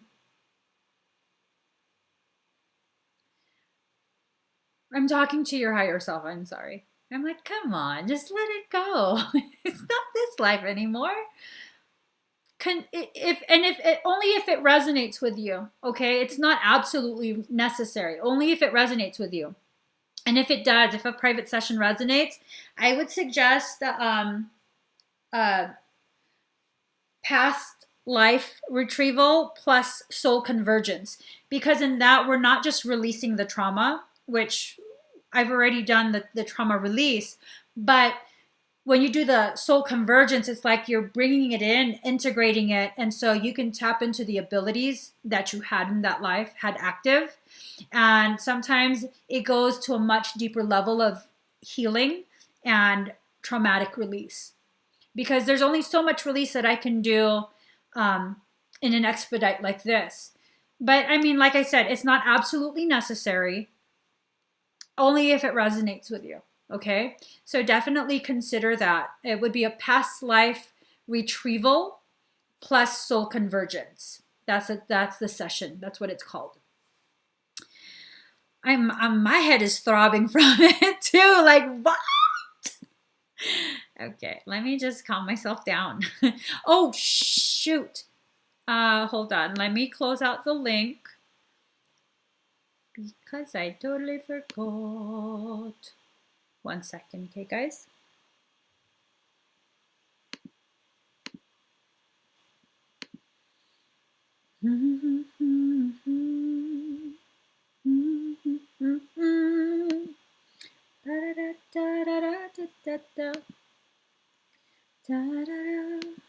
Day-to-day I'm blind to see, find how far to go. All right, Samantha Zakutansky. So it's a 12th strand. Samantha, are you here?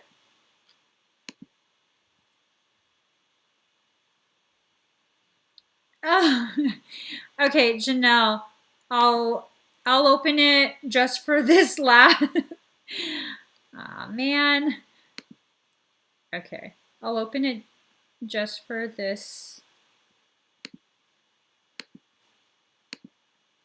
As soon as I'm done with Samantha, I'm gonna close it again, okay, guys? So if you really want something, just go on ahead. Okay. Let's see. All right, Sam's here. Right, thank you, Shivan. Thank you so much for writing, because I would have been like, who the hell is that? My head hurts. Oh my god. All right, Sammy's here. So let's do the 12th strand activation. Let me just get a song.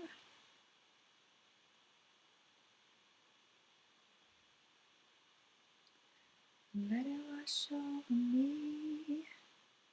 Ready to lose my feet.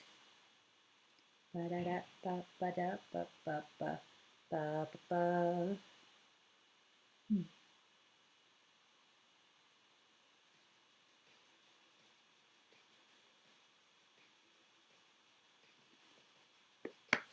Okay.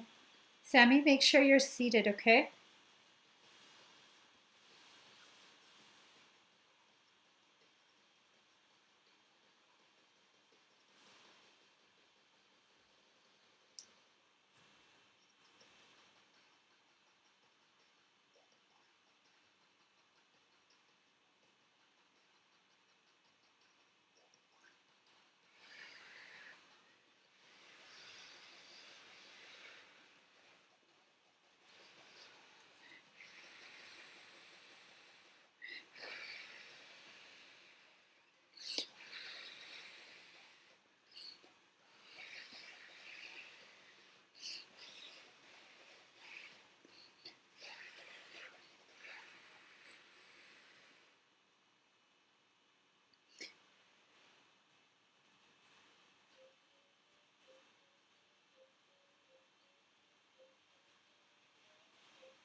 Breathe, Sammy. Breathe. You're forgetting to breathe. Very deep, very slow.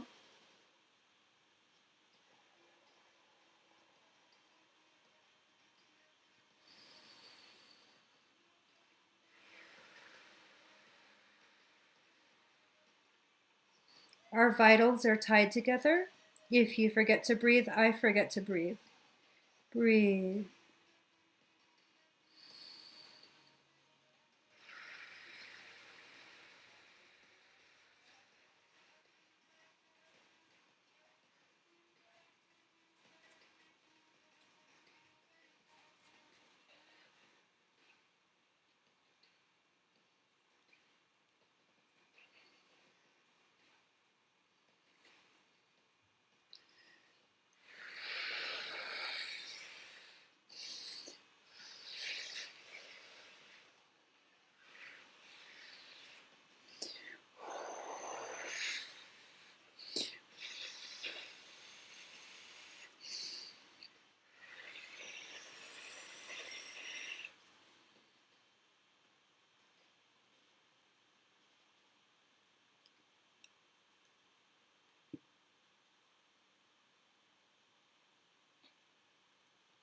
How do you feel?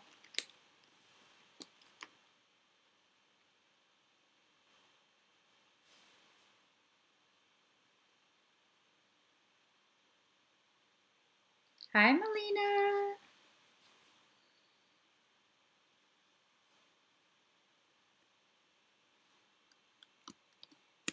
Ah, I missed it.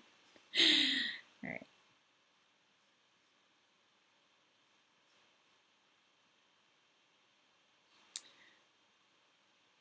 So let's just give Sammy a moment.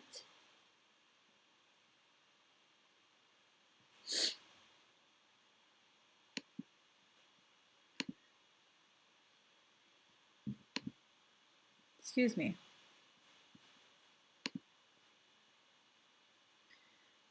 Day to day I'm blind to see, find how far to go.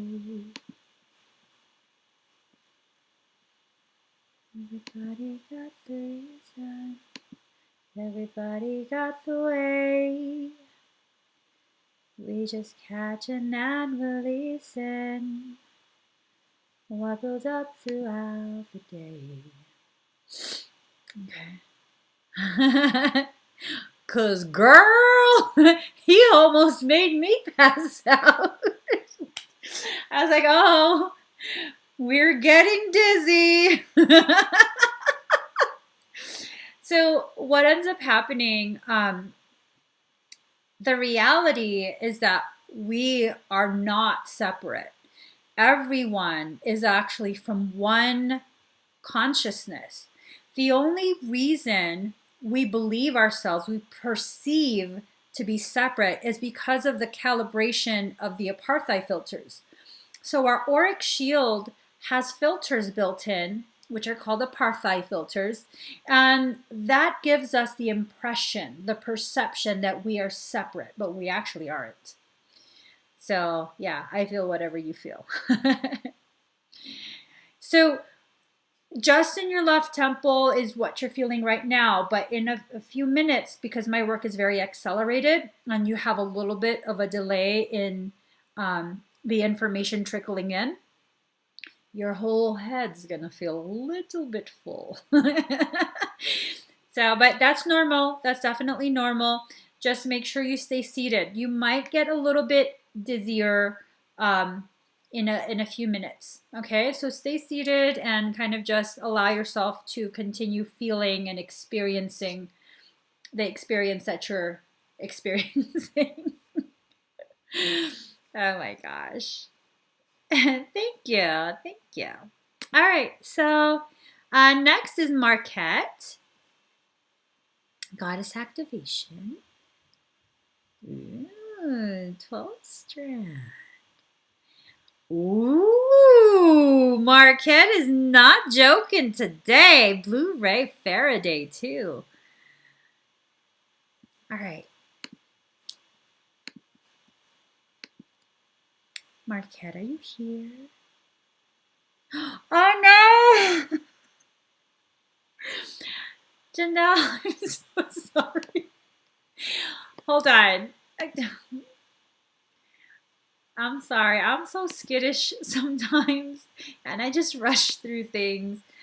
Hold on. I'll put the page back up. Because I already told you, I will not interfere with that. I put it back up, okay? I'm so sorry. Okay. So,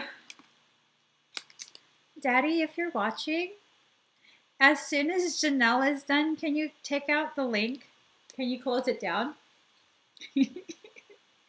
I don't want Janelle getting mad at me because I keep saying, oh, sure, let me shut it down right before you finish. All right, so Marquette, hello, hello. Let's,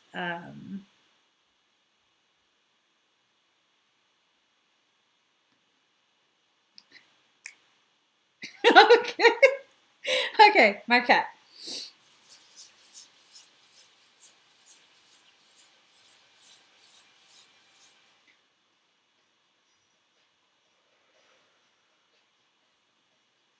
Marquette, please make sure you are seated. This is going to be a lot of energy, okay?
Marquette, breathe very deep and very slow.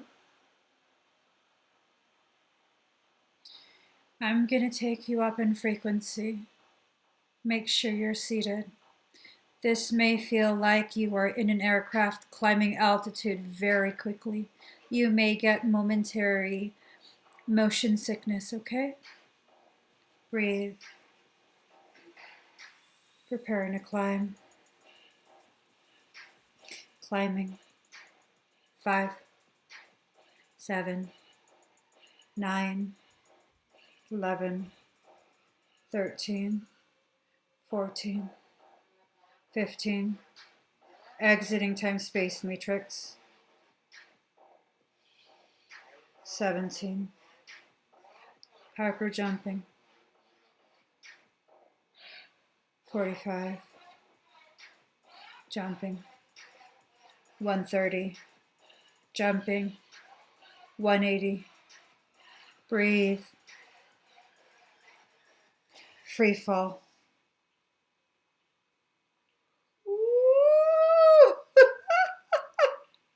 Entering matrix.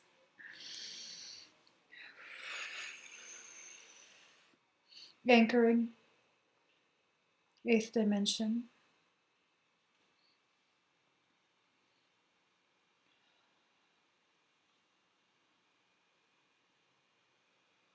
All right.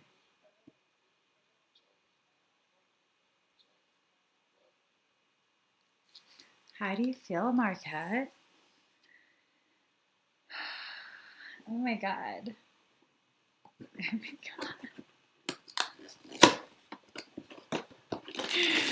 You tapped me out, girl. You tapped me out. I'm your cookie.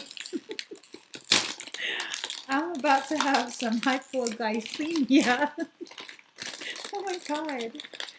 I mean, forget the cookie.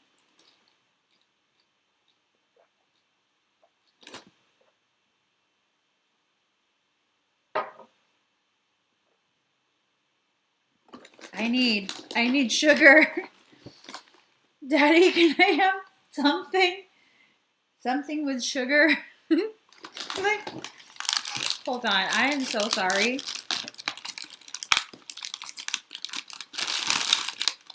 I'm being so serious. Can you hold on. Can you, I don't know. I don't know if you can see it. Mm-hmm.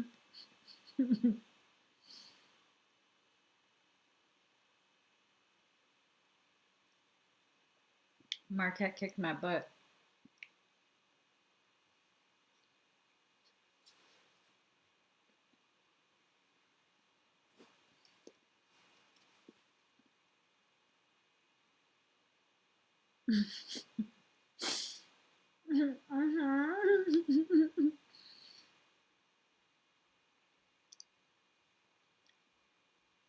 You used up all my glucose, boo-boo. I'm joking. I just need a little sugar pick-me-up.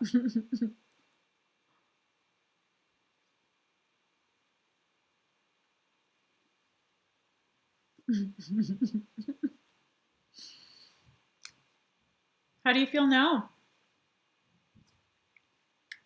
You didn't get any motion sickness, did you? Rosalie said, eat 2 cookies.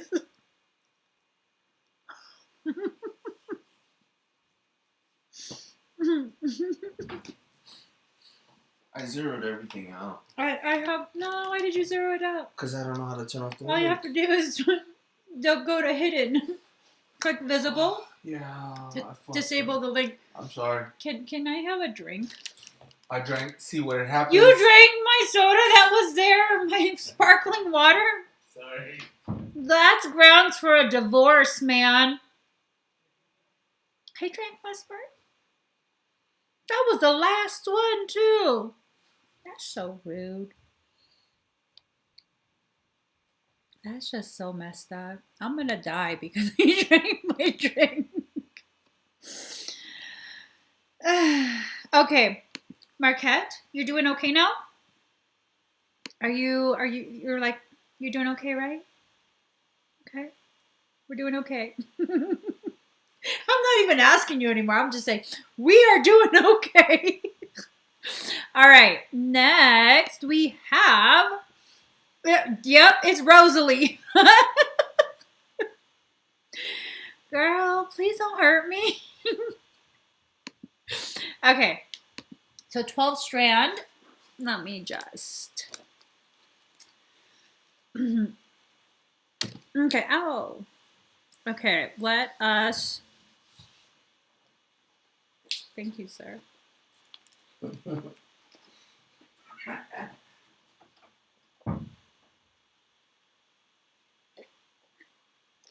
All right.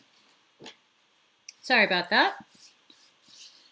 Just had to make sure I wasn't going to keel over.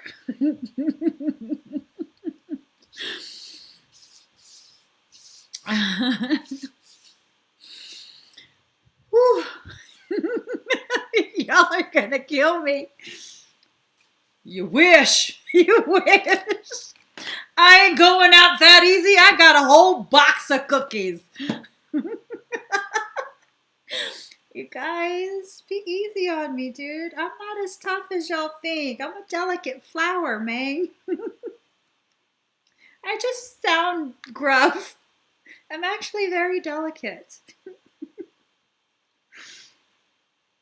All right. All right. Rosalie.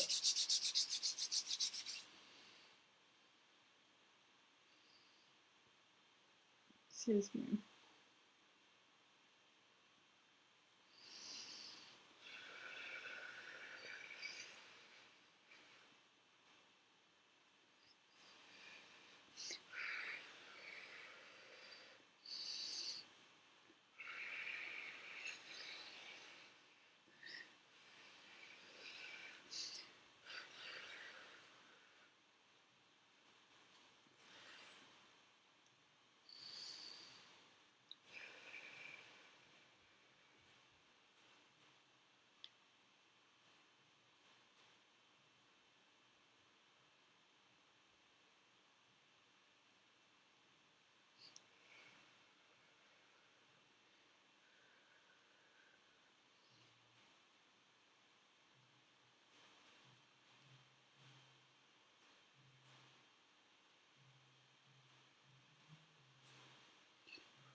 Rosalie, you might start to feel tingling and ice fire at the tip of your tailbone. Your higher self is requesting that I activate your Kundalini to help with the 12 strand activation, okay? It might feel as though energy is being wrapped around each vertebrae as it climbs up your spine. And it might feel like something is climbing up your spine, okay? So just breathe.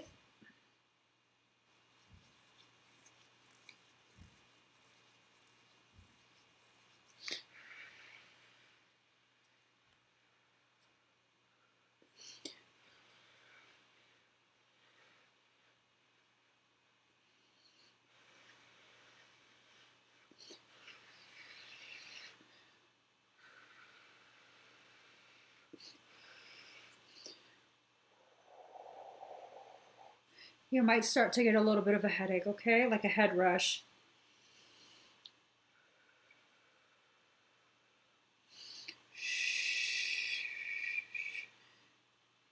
You might start to yawn a little bit. I'm sending some sedation.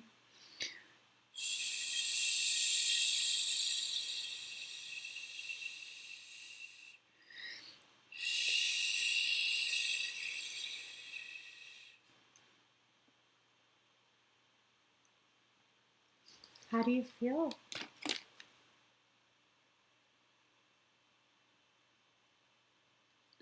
Oh my god, you killed King Arthur!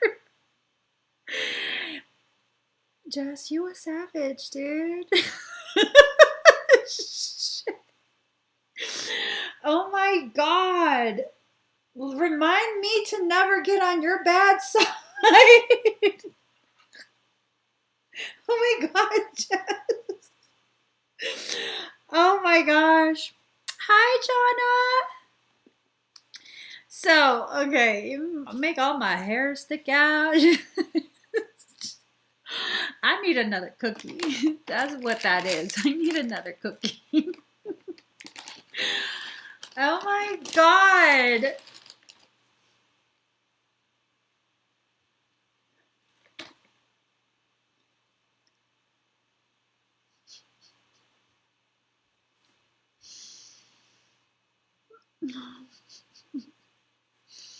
All right.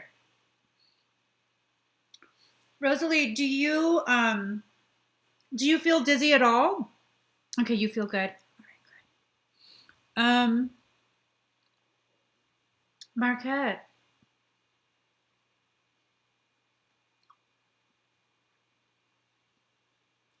Marquette, do you feel like someone is standing behind you?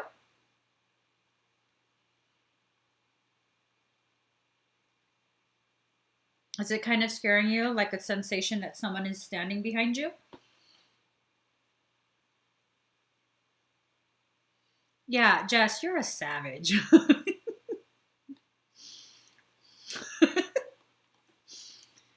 I'm gonna hide my cookies. If you ever come visit me, you're not getting any cookies. You killed King Arthur. I'm just saying. So sometimes you feel someone behind you. Do you feel it right now?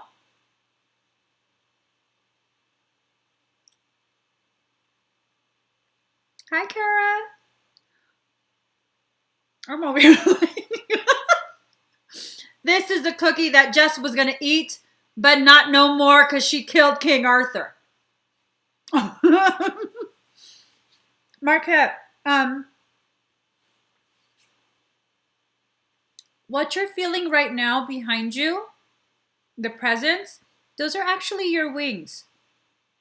Oh, not right now? Okay. When you feel something behind you, you have big, big wings. So these wings, they can actually act as a shield. You can wrap them around you and they can hide you. They can shield you like a shield would, keeping attacks out. Also, you can use these wings to help accelerate your self-healing. Okay? Like healing emotional trauma, things like that. You can definitely use these wings to do that. So wrap them around you. If you start to get scared, see yourself wrapping your wings around you. And if you're sensitive to energy, you might start to feel like someone's hugging you. This is your wings. Marquette, you got a lot of stuff going on with your coding. I'm telling you, girl. It takes a lot for someone to zap all of my glucose like that. For those who watch my expedited lives often, it's rare for me to get like, oh my God, I need to eat something. That's not common. What about seeing figures? You have the gift of sight. You also can hear. I don't know if you ignore it, but I know your hearing is activated. Rosalie, your wings are ready. They're like right there. I see the wing buds. It's not sprouted yet, but they're right there. Very soon. Very, very soon.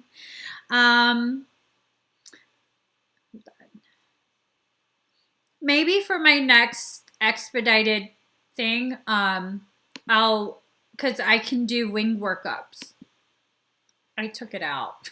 I removed that option today. So let's see. Anna Ponce.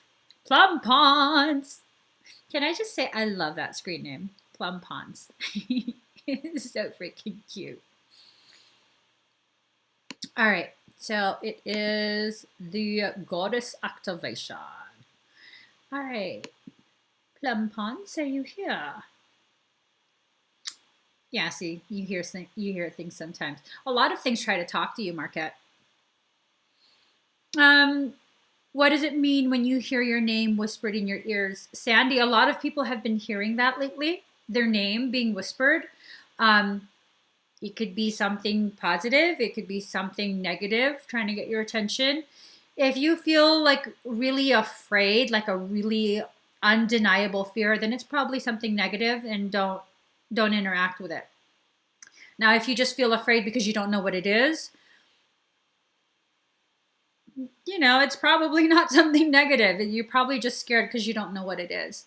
But a lot of people are hearing that because pretty much all of us, every single last one of us, it doesn't matter what you believe, your religion, lack thereof, it doesn't matter. It's like all of us, our higher selves, are needing to reconnect at this point. You are your higher self. Your higher self is you. And so sometimes the higher self is like, quit ignoring me. That's what's going on.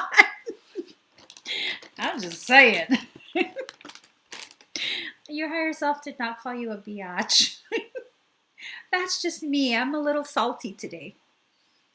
It's Marquette's fault. She took all my sugar. Let me just stop. All right, Plum Ponce, I'm ready.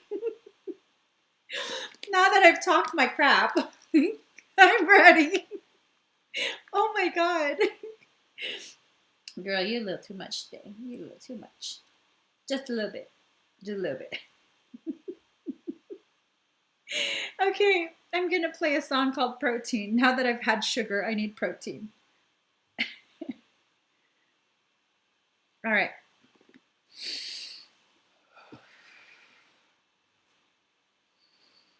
Breathe.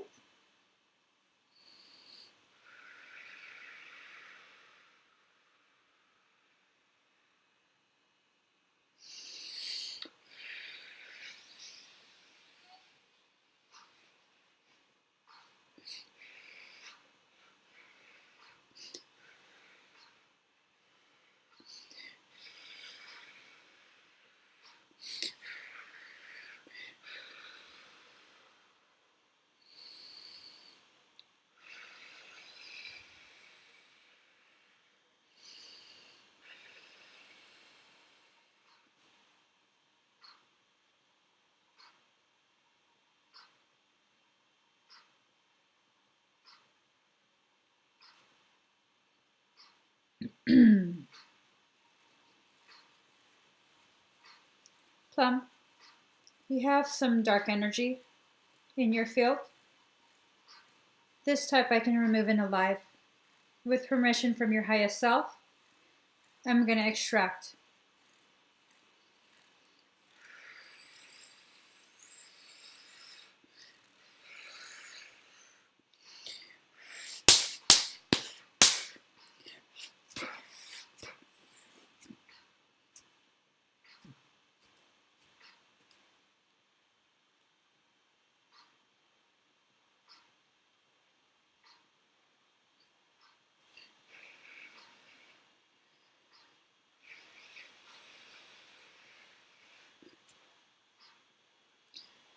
You might feel pressure inside your inner ears.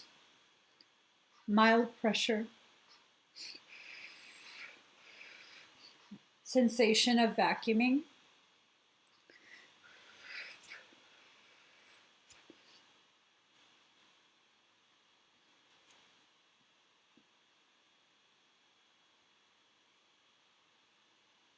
Right.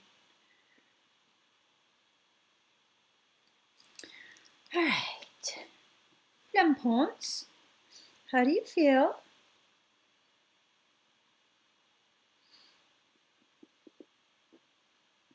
Sandy, if you're just startled, then it's probably not something bad. While Plum Ponce finishes her experience, Laura Klinger says, I was told that tarot cards or Ouija boards can be evil and can bring demonic stuff. Is this true? Anything can be evil and can bring demonic stuff. Anything. Religion can do that too. It's true for everything. It's the intention. And if you play with things that you don't quite understand, that's definitely not a good step. But should you fear tarot and Ouija boards just across the board? No, not at all. Not at all. Yay, she feels good. So I went ahead and I removed the parasitic circumstance. You had quite a bit of dark energy around your crown space.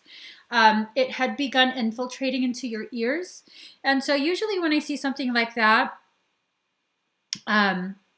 Yeah, behind the right eye, it's like the inner ear. It's if you like right back here behind the eye though. So what ends up happening when I see the energy infiltrating into the ears, usually that means the parasite has been really, really trying to influence what you're thinking because it will mimic the sound of your voice and begin to incept thoughts. That's how it incepts thoughts. And if you don't know any better, you're hearing it in the sound of your voice, you think it's your thoughts. So that's what it's been doing to you.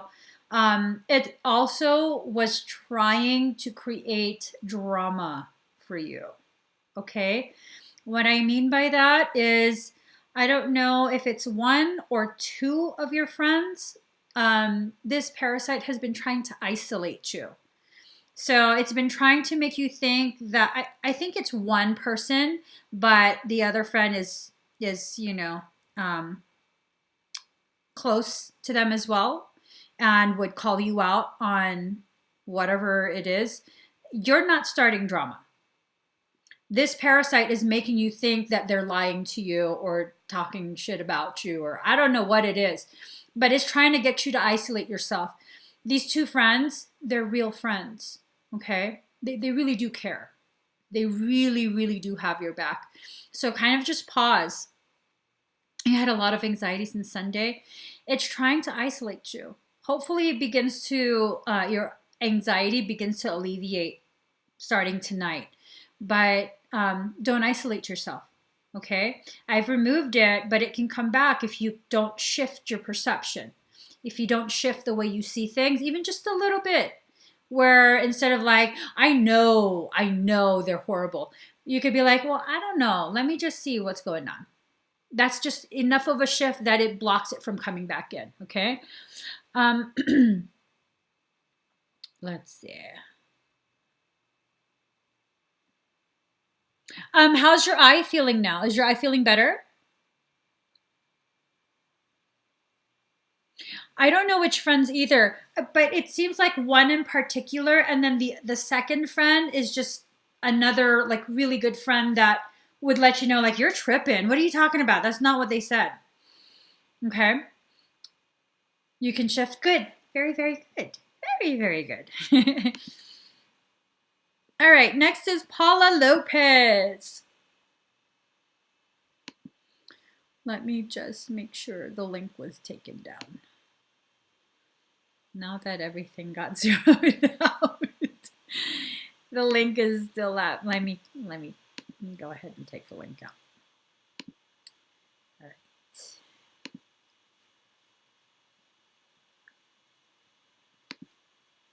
So Paula would like a scan.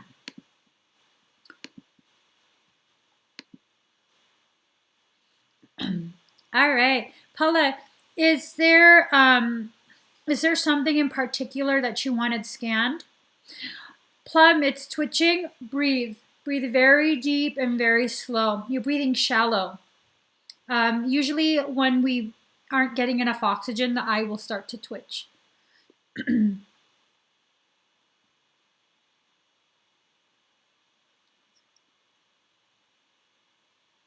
And if you guys enjoy the way I work energy and you'd like to learn how to do it, I actually teach classes. It's called Kokoro 33. This is my personal system. It's not something I was taught. It's not something that I read in a book or found online. This is a system that I came into this life knowing. So if you like it and you want to learn how to do it too, go to my website, check out my Kokoro 33 classes. So nothing, just a general, okay.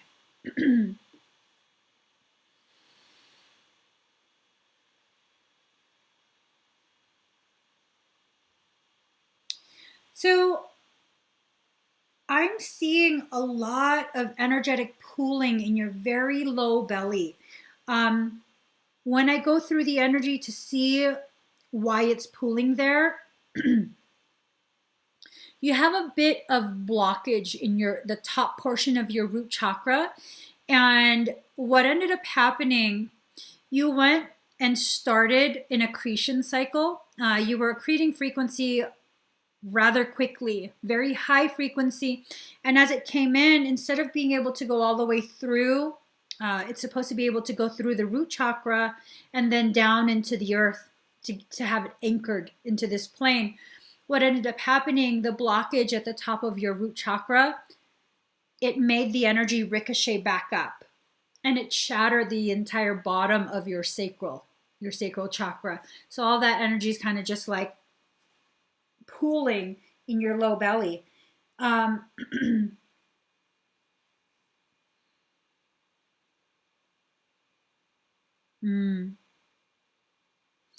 So with that, it can definitely cause you to feel a little more insecure about yourself as a woman, meaning like you don't feel like you're girly enough, you don't feel like you're pretty enough. And I mean, regardless of how pretty you are, you're just not going to feel like you're pretty enough. When it has to do with the sacral chakra, a lot of the feminine aspects of self, suddenly you become very, very hypercritical of yourself. And you're actually quite pretty. You really are. So what ends up happening with that amount of energetic pooling that's going on, it shifted the sacral chakra up a little bit. And so that's put a lot of pressure in the solar plexus, the lower portion of the solar plexus. And because all of that energy is pushing up on the solar plexus, it's cramped the solar plexus, which then now you feel as though you're not as smart, you're not as strong, you're feeling very diminished. And then you find yourself comparing yourself to a lot of people, and you pair that with the sacral chakra stuff, then I mean that could start a whole cascade of like depression and kind of withdrawing from everyone because you don't feel like you're woman enough, powerful enough, smart enough, successful enough. It's just all of that kind of snowballing together. And all of this because the root chakra had a very significant blockage at the top. And the blockage is still there. Root chakra is very much shattered at the top as well. You pulled in massive amounts of frequency, like huge load. And it came in from the crown and like, bam, shattered that, and then popped back up, shattered the bottom of the sacral, not solar plexus, the sacral. And so that's what's going on. It's kind of like a domino effect. With the solar plexus having shrunk down, the heart has kind of dimmed a little bit, and it's like you don't feel loved. It's a whole, yeah, aww. She says, yeah, that's how I feel. Yeah, I feel like I'm all over the map. It's the chakras. Now, it would be in your best interest to have all of that corrected. I think a DNA activation would be best for you, because with a DNA activation session, what will end up happening, in order for me to activate your DNA, I have to make sure the central chakra line is in perfect working order, because if not, the energy is not going to generate enough to fully activate what I'm doing. So with that, we're going to take care of the entire central chakra line, and then we're going to do the DNA activation, and then we do the Kundalini activation to help fuel this whole process. And with the DNA activation, the ascension process that should have took place but was halted because of the chakra damage, it will be amplified and accelerated. So all of that will go ahead and happen anyways for you. It's not like we're just going to repair the chakras and then it's like, oh. You know what I mean? That's the most efficient way to take care of this. Now, I don't want you to rush or feel rushed, but I do need you to know that when chakra damage is this intense, it's a pretty pronounced condition for your chakras right now. If it's allowed to sit for too long, you then begin to have that energy, the disharmonic energy, permeate into the density of your flesh, meaning you will have physiological symptom presentation.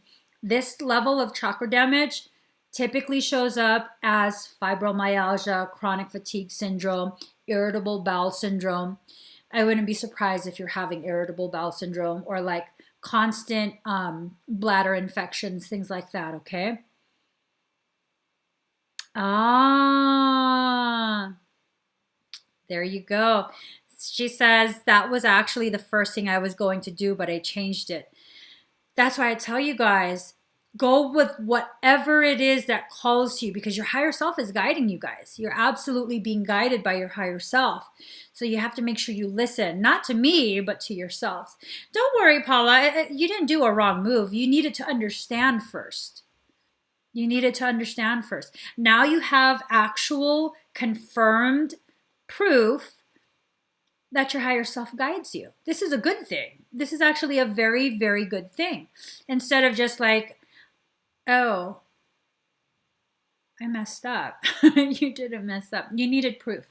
Okay? Okay.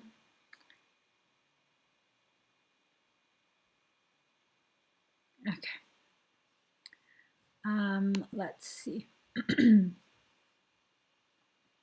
Oh, you know what? Let me just check one more thing for you, Paula.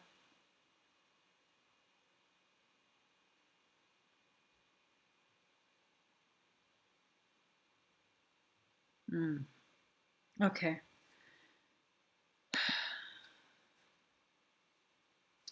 You're gonna be okay, Paula. You have a little bit of a parasitic circumstance. Um,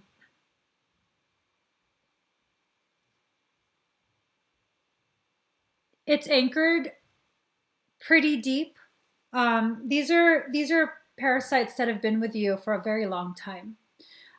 They've become very complacent, very, very comfortable, and don't think anything about being removed because they've been with you since, I want to say, around 16 or 17 years old. So they've been with you for quite some time. It's part of why you second guess yourself, because you're being very divinely guided and you can actually hear that guidance. And then the parasite comes in mimicking your voice, and that's a very common parasitic survival skill. Most parasites have that skill highly developed. It'll mimic the sound of your voice, the way you talk, everything perfectly. And then it'll get you to doubt yourself. So that's what's been going on. I wouldn't be surprised if you tell me you've missed out on so many different opportunities that you knew was going to be good, but then you doubted yourself, and then, I didn't do it, and I missed out. So with what I had suggested before, the DNA activation, I actually have a combo. It's only $50 more. So I would go for the parasitic extraction plus DNA activation added on. It's only $50 more instead of purchasing two separate sessions. That's like, I'm all about being frugal. I'm so about being frugal. So that's what I would do. Okay, Paula? You can definitely get through this, and then you'll see you have elevated manifestation ability. Like really, really elevated manifestation ability. You clear this circumstance and you'll be able to manifest very quickly. Okay? I have zero doubt about that. Chantal, I'm currently not teaching the general public how to get rid of parasites. There's a few complications in that field of work, and I have come to see that it's not in the best interest right now. But it's not to say that it's never going to change. I will eventually restart my parasitic program classes again. But as of right now, it's not in the best interest of the general public. If you have a parasitic concern or circumstance that needs to be addressed, I definitely invite you to check out my website, emmyevolving.com, and I can help you with that. Okay? So next person we have Chantal. That's pretty cool. You're next. All right. Ooh, okay, Claire Tarot. When will you meet your soulmate? Let us see. Now, Chantal, just so you know, soul doesn't do linear time. Okay? So what may be soon for soul, for spirit, could be a long time. What it deems as a long time could be a very short time. So just keep that in mind, okay? Let me go ahead and get you cards. All right, let's see. Let us see.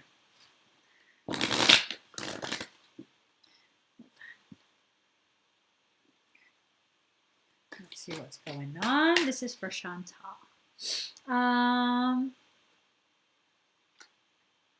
You're welcome, Paula.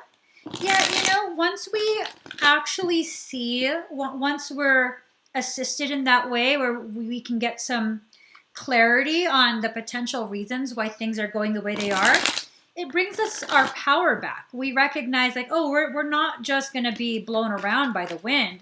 We actually have a say in this. We actually can understand and begin to consciously decide the details of our soul journey. All right, Chantal. Ooh. Nothing new. Where's my these cards? And then this. Okay. Your soul said no. The other cards. Okay, sorry. I'll get the other cards. Your soul is very particular. I know, I didn't listen the first time. I'm sorry. I love when people's higher selves are like, that's not what I said. That's not the card I want. All right, let me just do one final shuffle, and I'll give you your 2 cards. Actually, I'm going to add a 3rd card, simply because your higher self says to get you one from this deck as well. Okay. All right, Chantal. Card number 6, shock of the new. So here it is. Your truth is rising up, okay? You're opening your heart to allow more space, to let that energy out, and you're trying to connect with people. And you're doing this through communication. Like, basically, you're trying to make new friends, new connections. I don't know if you're doing it online or in real life. Part of me thinks like you're doing it both because you're actively searching for something. And I think it's actually more than just a soulmate. I think you're actively searching for a twin flame, okay? Here's the thing. Twin flames, when you connect with someone on that level, it becomes very, very intense. So when it's good, it's really good. When it goes sour, it's rotten. So you have to keep that in mind, okay? This is what is trying to pull you in. It's not a bad thing, but I don't want you to get overwhelmed, not realizing what you're getting yourself into. So this is going to be like someone else has heard the song of your heart and is playing it, and it's pulling you in. It can be very sunny. It can help you to blossom, but it can also make you cry. Okay, it's going to be a very, very intense connection the two of you have. Be ready for that, okay? Be ready for that. I think with this, I almost feel like this is a false twin, like a dark twin. The difference between a dark twin and an actual twin flame is at first it will seem like it's a twin and everything is just amazing. And then it's like, holy shit, my life has been turned upside down. And it's not necessarily the person is doing this to you. It's a dark twin kind of calibrates you so that you're more receptive and understanding of when the true twin arrives, okay? So that would explain why this came up. Get more information. Don't just blindly accept this individual as your twin flame. I think it's two people coming. See, that would explain that. Oh my gosh. With the song, I kept getting this image of the, what the heck is that? The piper guy. Oh my God. The kid that plays the pipe and gets everything to follow him. That's kind of like what I'm seeing. Am I making sense? Let me just Google this. Oh my God. Hold on. Piper.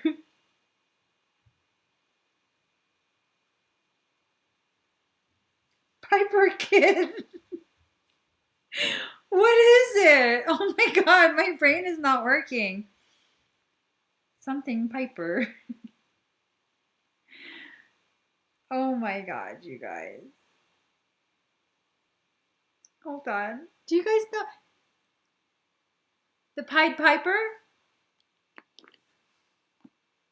I don't know. Whatever the hell it is. It's don't just blindly follow.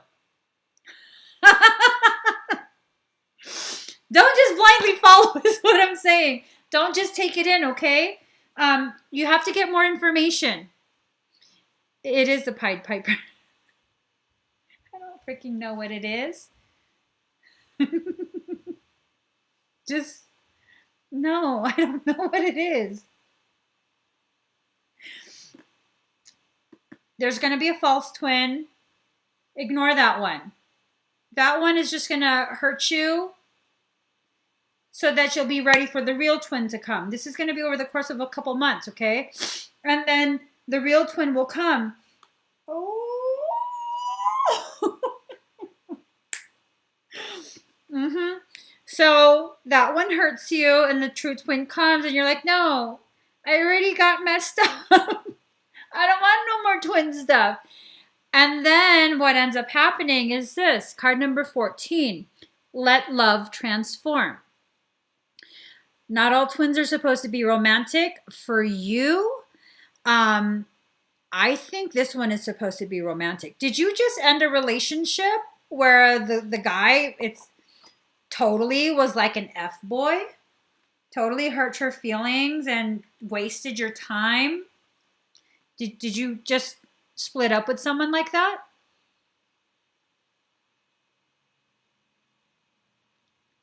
See, that's the false twin. Let that one go.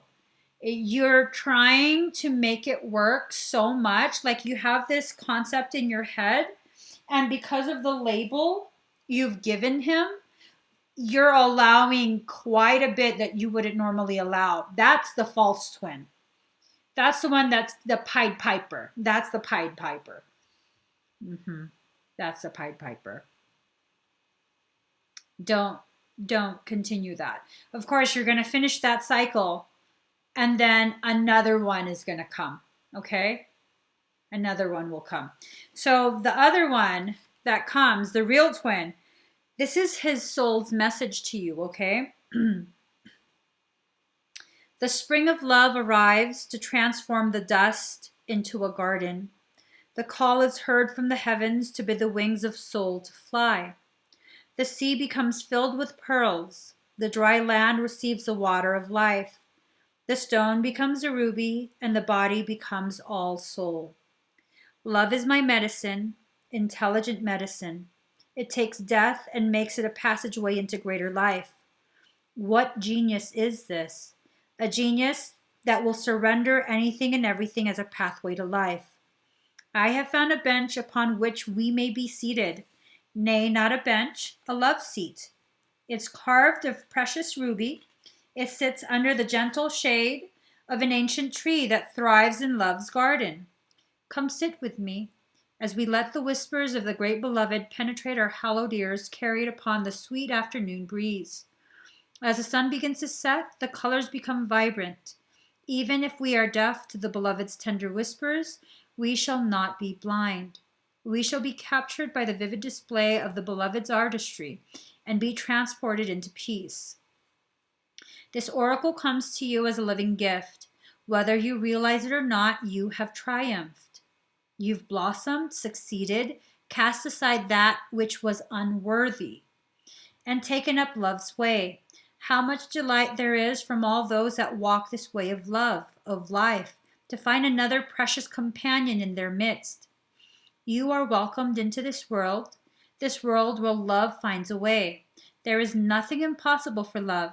It's not bound by the mind, and because of this, all manner of miraculous grace works through it in endless creative variety.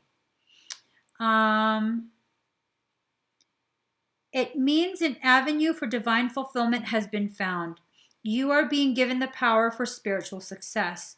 Your heart's yearning shall manifest itself, but you must comply according to the law of love. What does that mean exactly?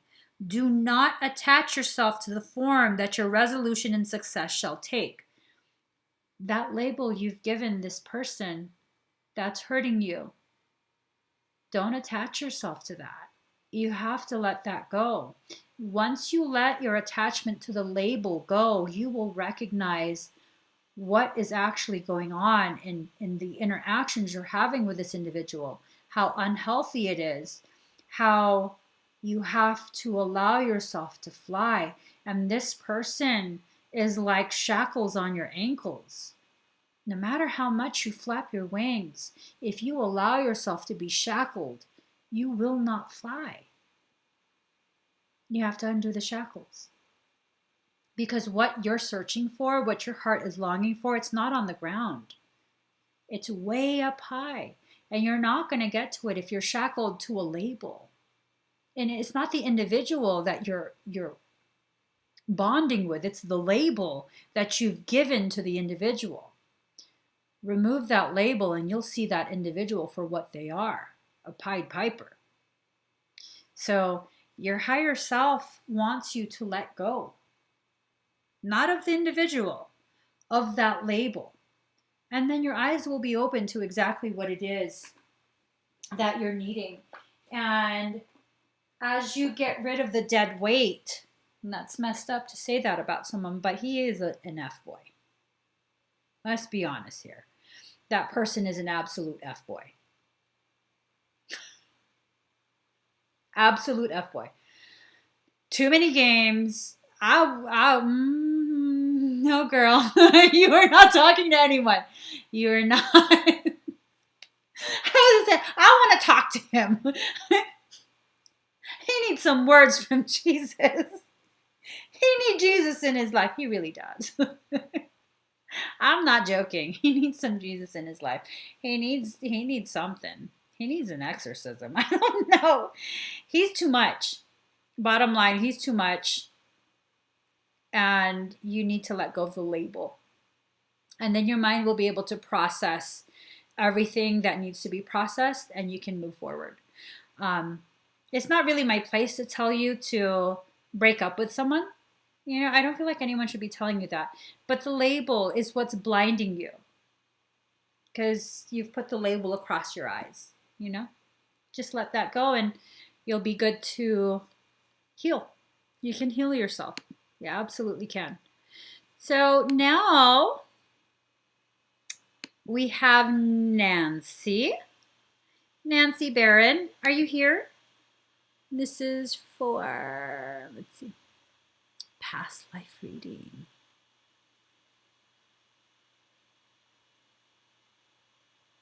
Okay. You want to know if you have alien origins. I like this. All right, Nancy Barron. Are you here? Yeah, girl, I'm so sorry. I'm so sorry. I just need, I might need some Jesus after that because he got me so sour. Yeah, that's what it is. You just needed confirmation. That's all it was. All right. So, it's for Blake. Blake, are you here?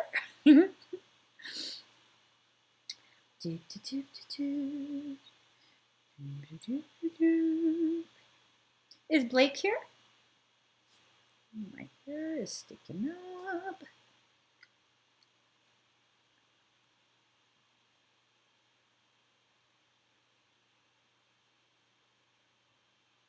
You're welcome, Chantal.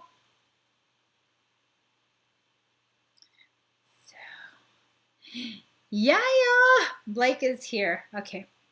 So you want to know if you have alien origins.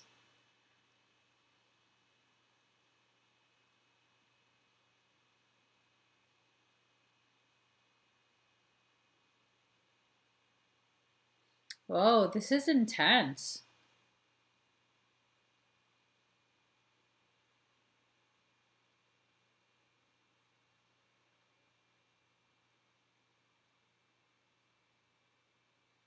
I don't remember any of this. So you're very, very ancient. You're very, very ancient. It looks like the time when Earth was still being terraformed. And I'm not too sure what to make of it. It's almost like you were inside a sphere, and then your sphere, I don't know if it's like a, oh,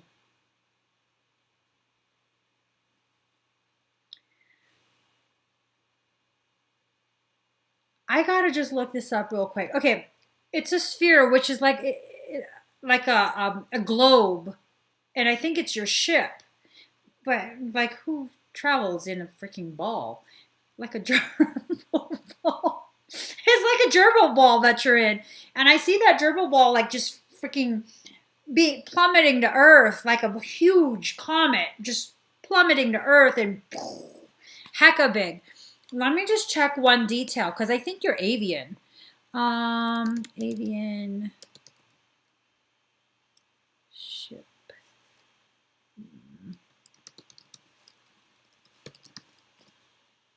Let me see.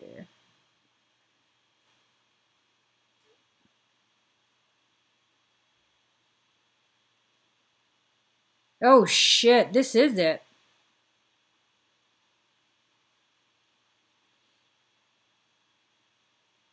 Mmm.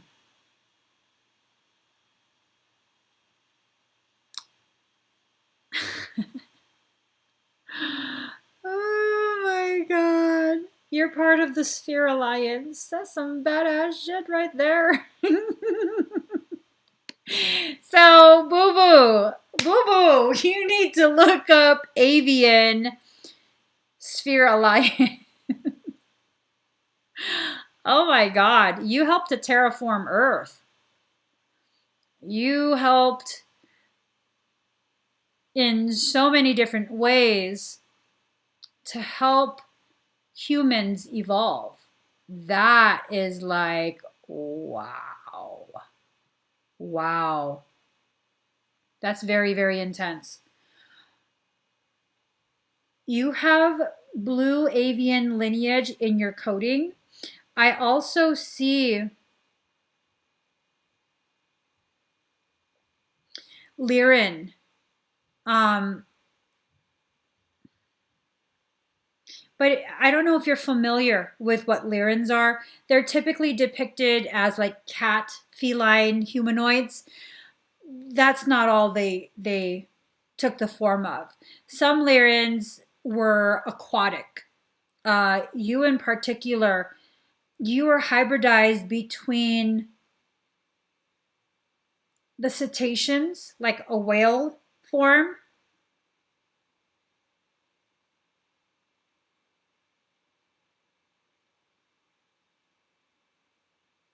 and like amphibian. So you're primarily like water, like you primarily lived in the water, but you could come up on land too. You didn't have the full cetacean whale type of body. You actually still had legs. So with that, you could actually walk on the land. But it's weird. Like your shape is kind of not what I'm used to seeing because it's like a freaking like a small dolphin with legs, which I don't normally see. Your higher self is asking me to look at one more section.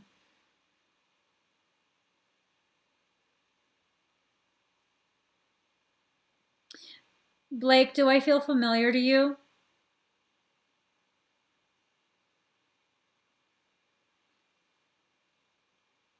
Do you feel like you know me from somewhere, but you can't quite place it? But you're pretty sure you've never met me before.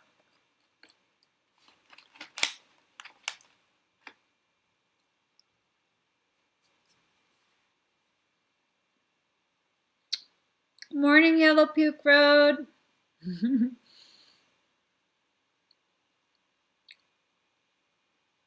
I'm Lirin. One of my major lives is Lirin. We work together for a very specific, very, very specific thing. You were part of a military elite.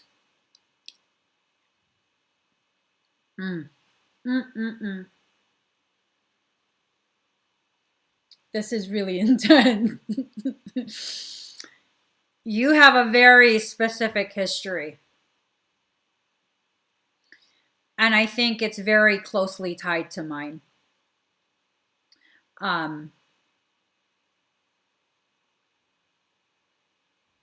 I wouldn't be surprised if you get attacked often. Are you getting quite a bit of like attempts to derail your spiritual progress?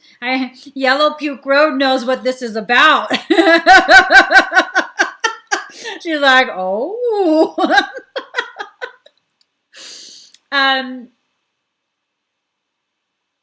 There's a reason you found me at this point. There's definitely a reason you found me at this point. There's a lot of things that have been going on in the development of the collective whole and the attempts to derail that development. And so those who lived in that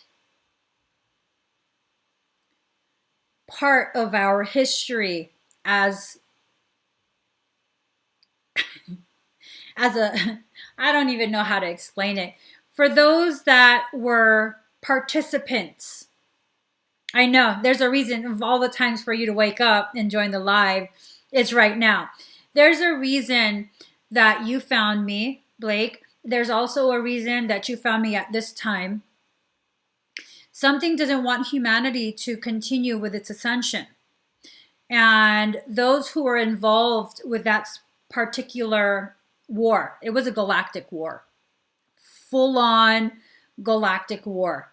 And this was such a huge, huge shift in the tide of creation that one of the sides that was involved in this war was, they were wiped off the history books.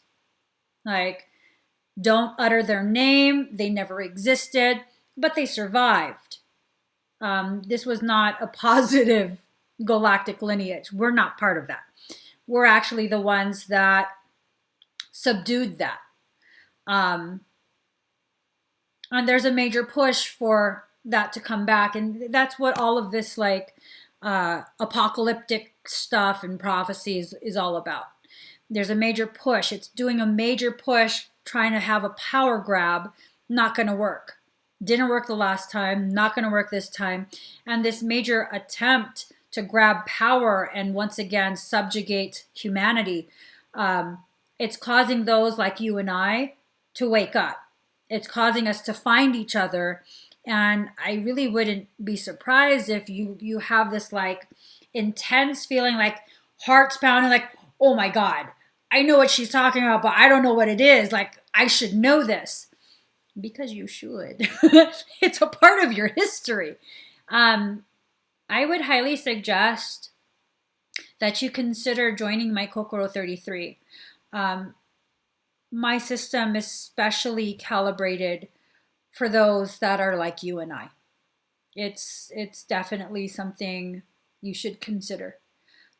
Sit with it and see how it resonates. But I do teach classes, and I think you're very well suited for what I teach.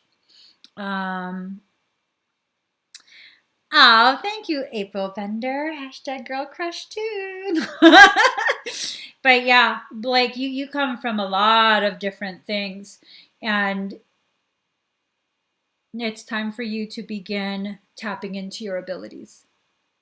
You and Alexa, both of you should consider joining. Uh, there's a lot of things that are going to be going on over the next few months, and it's going to make it very painfully clear to both of you that you guys aren't normal people, average, normal, basic people. Yeah, you're definitely, things are going to happen, and you're going to become more and more aware, and then ooh, girl. You found me right now for a reason. But yeah, it's just a huge power play, and it's not going to work. It's not going to work. They're trying to get humanity to manifest the very prophecies they've programmed us to believe in. Is bull crap. Is bull caca. We don't have to manifest that. They couldn't get us to do it the last time. We're not doing it again this time. That's just that.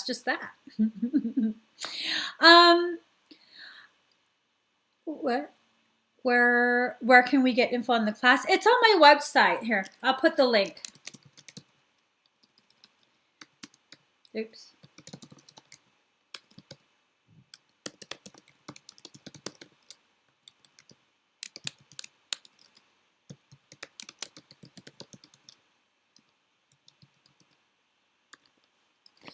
There you go. Excuse me. Let me see. We having trying. She gets attacked. They're gonna keep attacking you, Blake. They're gonna keep trying. Now, it doesn't mean anything. The fact that they keep trying and keep trying to access you in that way is because you're at the cusp of realizing who and what you are. And once you do that, you're basically untouchable to them. They can't. They can't defend against someone with the kind of abilities you have. And that's the very reason why I got attacked so hard until I finally just went apeshit and was like, you know what, I've had enough. And then I tapped into my own internal power. And I was like, nope, no more. And that's why I'm able to do what I can do, because I finally allowed myself to remember all of this stuff that I remember. It's not because I was taught it. It's because I allowed myself to remember it. And that's what my system will help you do. It will help you to allow yourself to remember these things that you've actually lived through. Okay, so thank you, Yellow Puke Road. Obviously, one of my students. But yeah, that's the whole thing that they're trying to do, is prevent you from taking that next step forward. And I mean, I'm gonna be completely honest, with or without you joining the class, you're gonna take that step forward. You kind of have no choice. You're gonna take that step forward. If you join the class, it makes it easier. There's less fear. You have more tools in your tool bag of life to defend yourself, to understand things, and then you also have camaraderie from the other people who are in the program. But again, if you feel like you want to do it alone, you can definitely do that. It's not something to be afraid of. No matter what, you're taking that step forward. No matter what, you're going to take that step forward. It's just a lot easier when you take the classes. It's just easier. It's about ease. You're welcome, Alexa. So let's see. Ooh, Janelle. Janelle was able to do it. Okay, so Janelle, you got a Clark Tarot. Can you tell me if I'm on the right path? Being an entrepreneur, what career is my life purpose? All right, Janelle. Mine back. Okay, let me just, where is my cards? Here it is. All right, Janelle. Thank God you didn't leave. Let's see. Oops. Oh, that is such a violation of my cards. Oh my God. I bent it. Okay. Let me shuffle for real.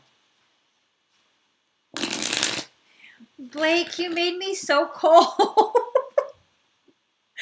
I can't move my fingers very well. I bent my card. I feel so cold. You also have Arcturian, Blake. You have Arcturian.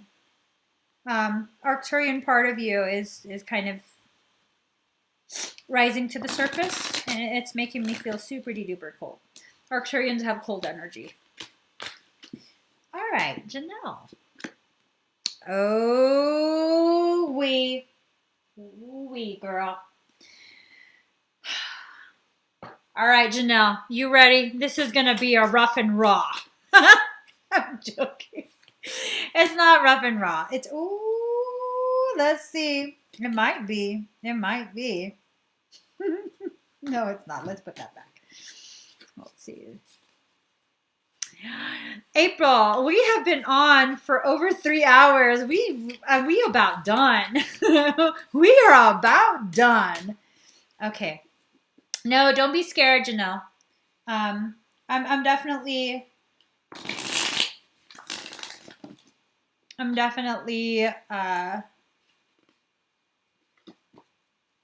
okay, hold on. That's what I'm saying. That's what I'm saying. This is a good reading. All of them are good readings. So, Janelle, I'm going to pull you quite a few cards because of all the hoopla. It's in your card. Oh, it's not. It's in your card. Oh, it's not. I want to make up for that.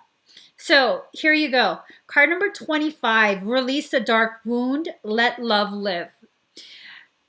So, your question was about an entrepreneur. Now, you're on the right path, but whatever happened in business before, or it's something about being betrayed. I don't know if it was a business partner or what, but you really held on to that. You haven't let that go.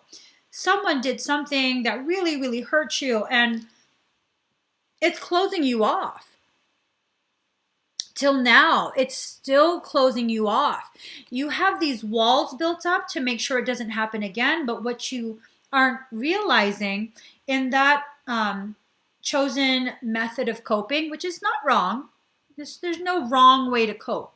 You cope however you feel is appropriate. You have that right, okay? But the way in which you've chosen to cope with walls don't just keep out bad things. Walls don't just keep out pain. Walls also keep out your abundance. So your business is going to flounder. And it's not because it's not a successful business. It's not because it's not where you're supposed to be. It's because you're blocking off the very energy that's needed as fuel for the rise of the business. So you're going to have to let that wound go. That's hard to do, because it really got you to your core. It really, really hurt your feelings. I feel like you feel so betrayed that there's a part of you that never wants to ever forget that happened. And letting it go does not mean you're forgetting that it happened. Letting it go means you're releasing your grip on that event so that you can move down the river of life. If you're just going to cling to that, so that you never forget that happened. I mean, you're never going to forget that happened. Whatever it was, you're never going to forget that. Ever. You're not meant to forget that. Forgetting it is not part of healing. Forgetting it, attempting to forget it, pretending you don't remember it, that's avoidance. That's going to continue the cycle. Now, if you acknowledge this happened, I feel this way because someone did something so filthy to me and it hurt me to my core. But that's already done. It's done. It happened. It happened. And I'm going to grow from that. I'm going to make that be the reason why I'm stronger. And when you're able to shift your perception in such a way where you recognize the people who come into your life are the very people who are growing you, and whether their intention is to hurt you, whether they don't intend to hurt you, but they do anyways, all of that is growing you, because pain is the greatest teacher you'll ever have in life. The greater the pain, the longer you will remember the lesson. That's why you're not supposed to forget it. You're not. You're supposed to remember it, but not hold it as a heavy weight, a grudge in your heart, using it to build walls. That's not going to let your abundance in. I mean, you can continue that. It's not wrong. And if you continue that, that means you still have something to learn from it. But if you continue that, going back to your question about being an entrepreneur, it will absolutely block your abundance. Your business will flounder, and it won't be anyone else doing this but you. So just be aware of that. No one can take down these walls but you. No one can keep up these walls but you. So you're going to have to make a choice. I mean, taking the walls down is scary, very scary. You're going to feel very exposed, but there's power in vulnerability. When you allow yourself to be vulnerable, then you open your heart to receive. And when you open your heart to receive, your abundance comes in. So it's just some things to think about, okay? Now, this is a cycle you've been continuing for quite some time. It's time for this cycle to die. Not you, the cycle. Well, the you that's addicted to the cycle, okay? Because sometimes when you've hurt for so long, you begin to identify with that pain. And when you heal that pain, if you've begun to identify with it, it's like destroying a part of you.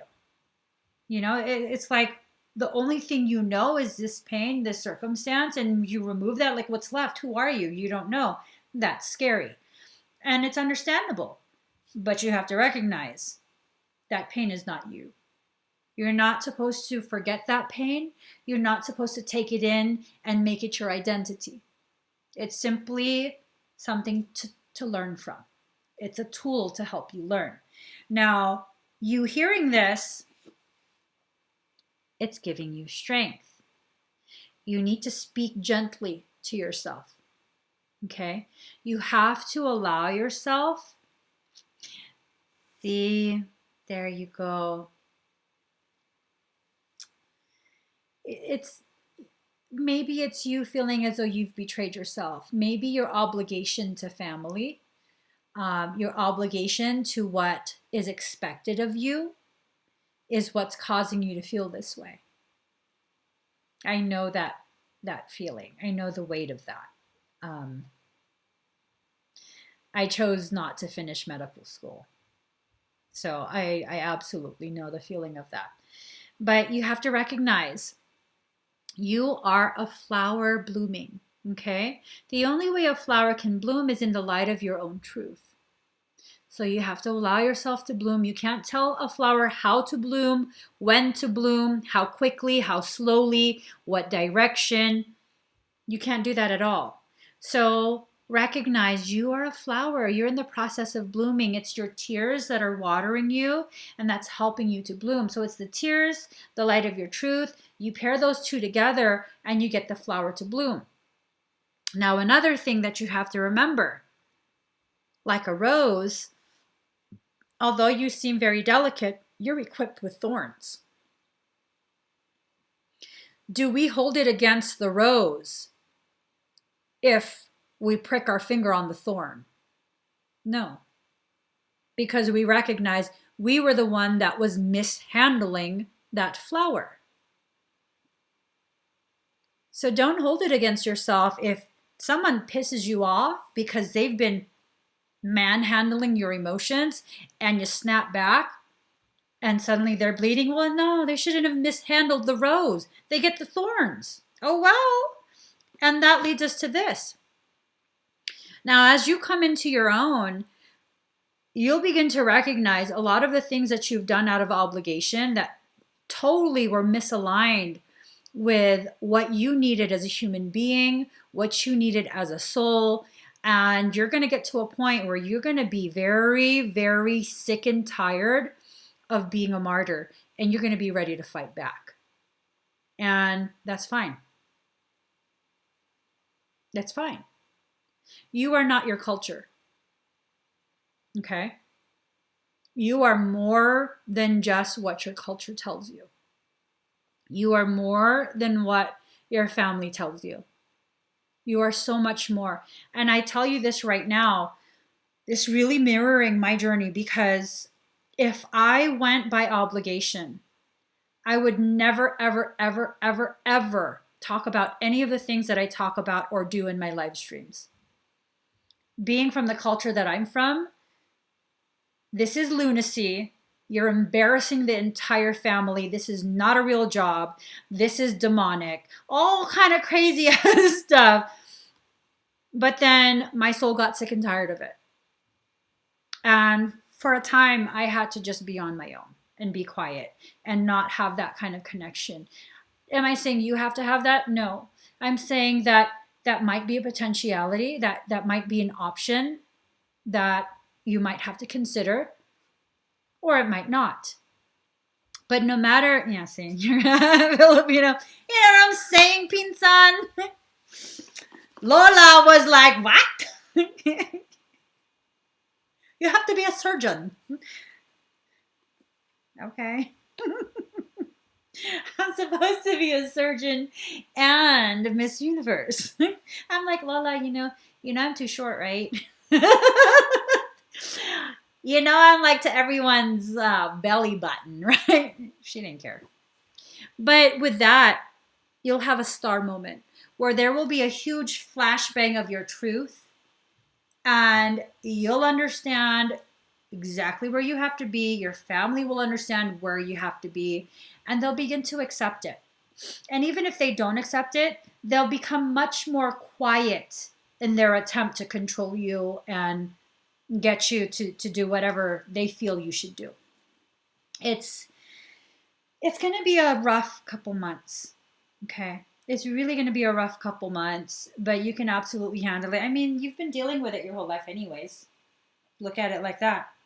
You know, they've been looking at me as an F up.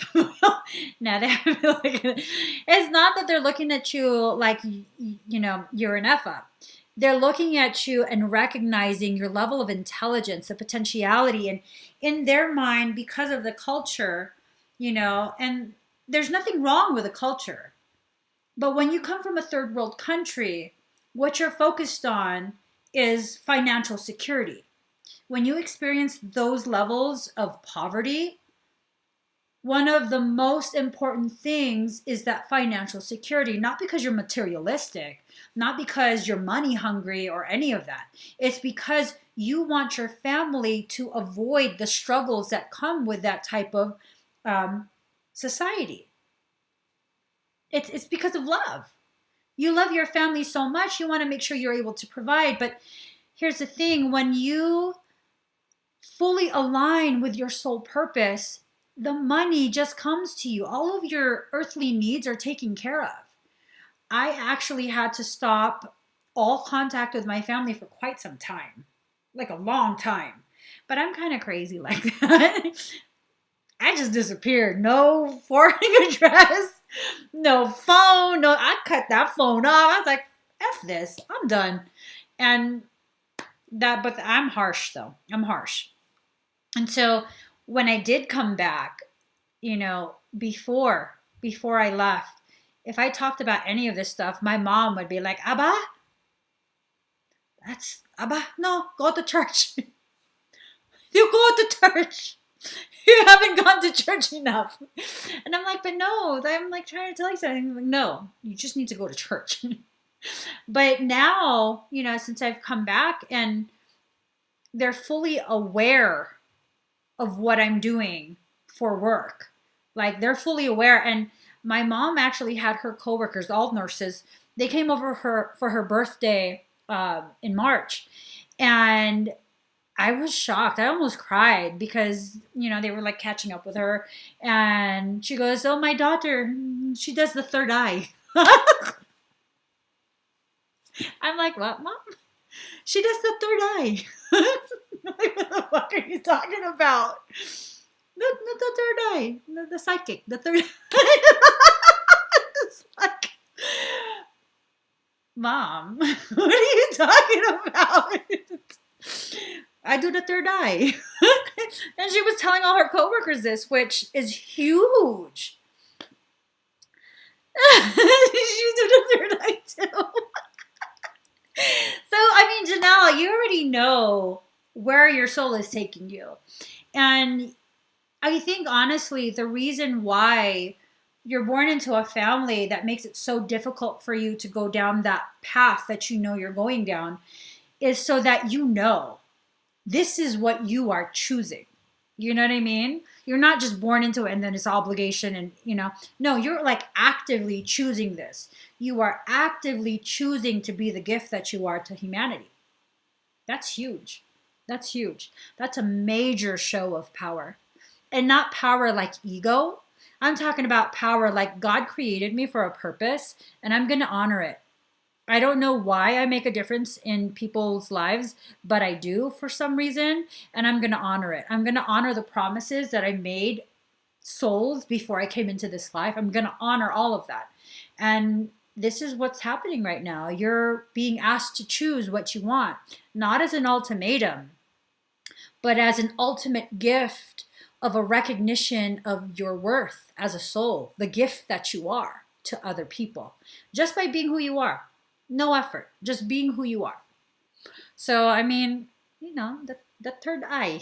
Oh my God, I'm going to call my mom. Mom, she's not going to answer the phone. Oh my God, I love my mama so much. She called me at 12 a.m. She called me at 12 a.m. Left a message on my voicemail.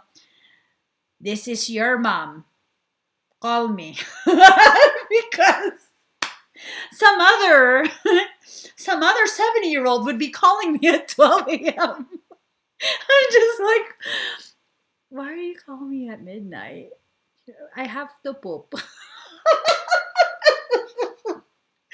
Why you only call me when you have to poop?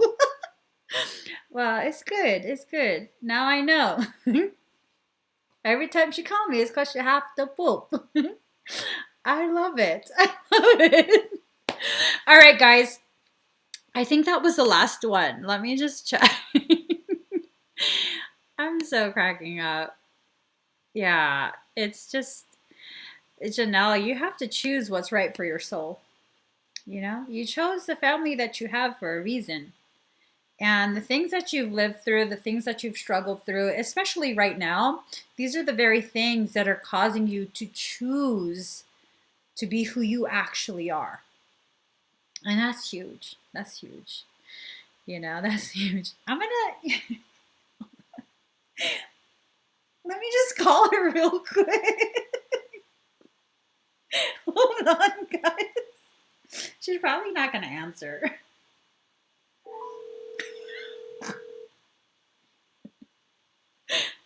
Hold on.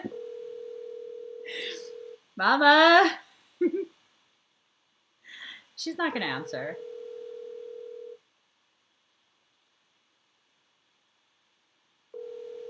She's so not going to answer.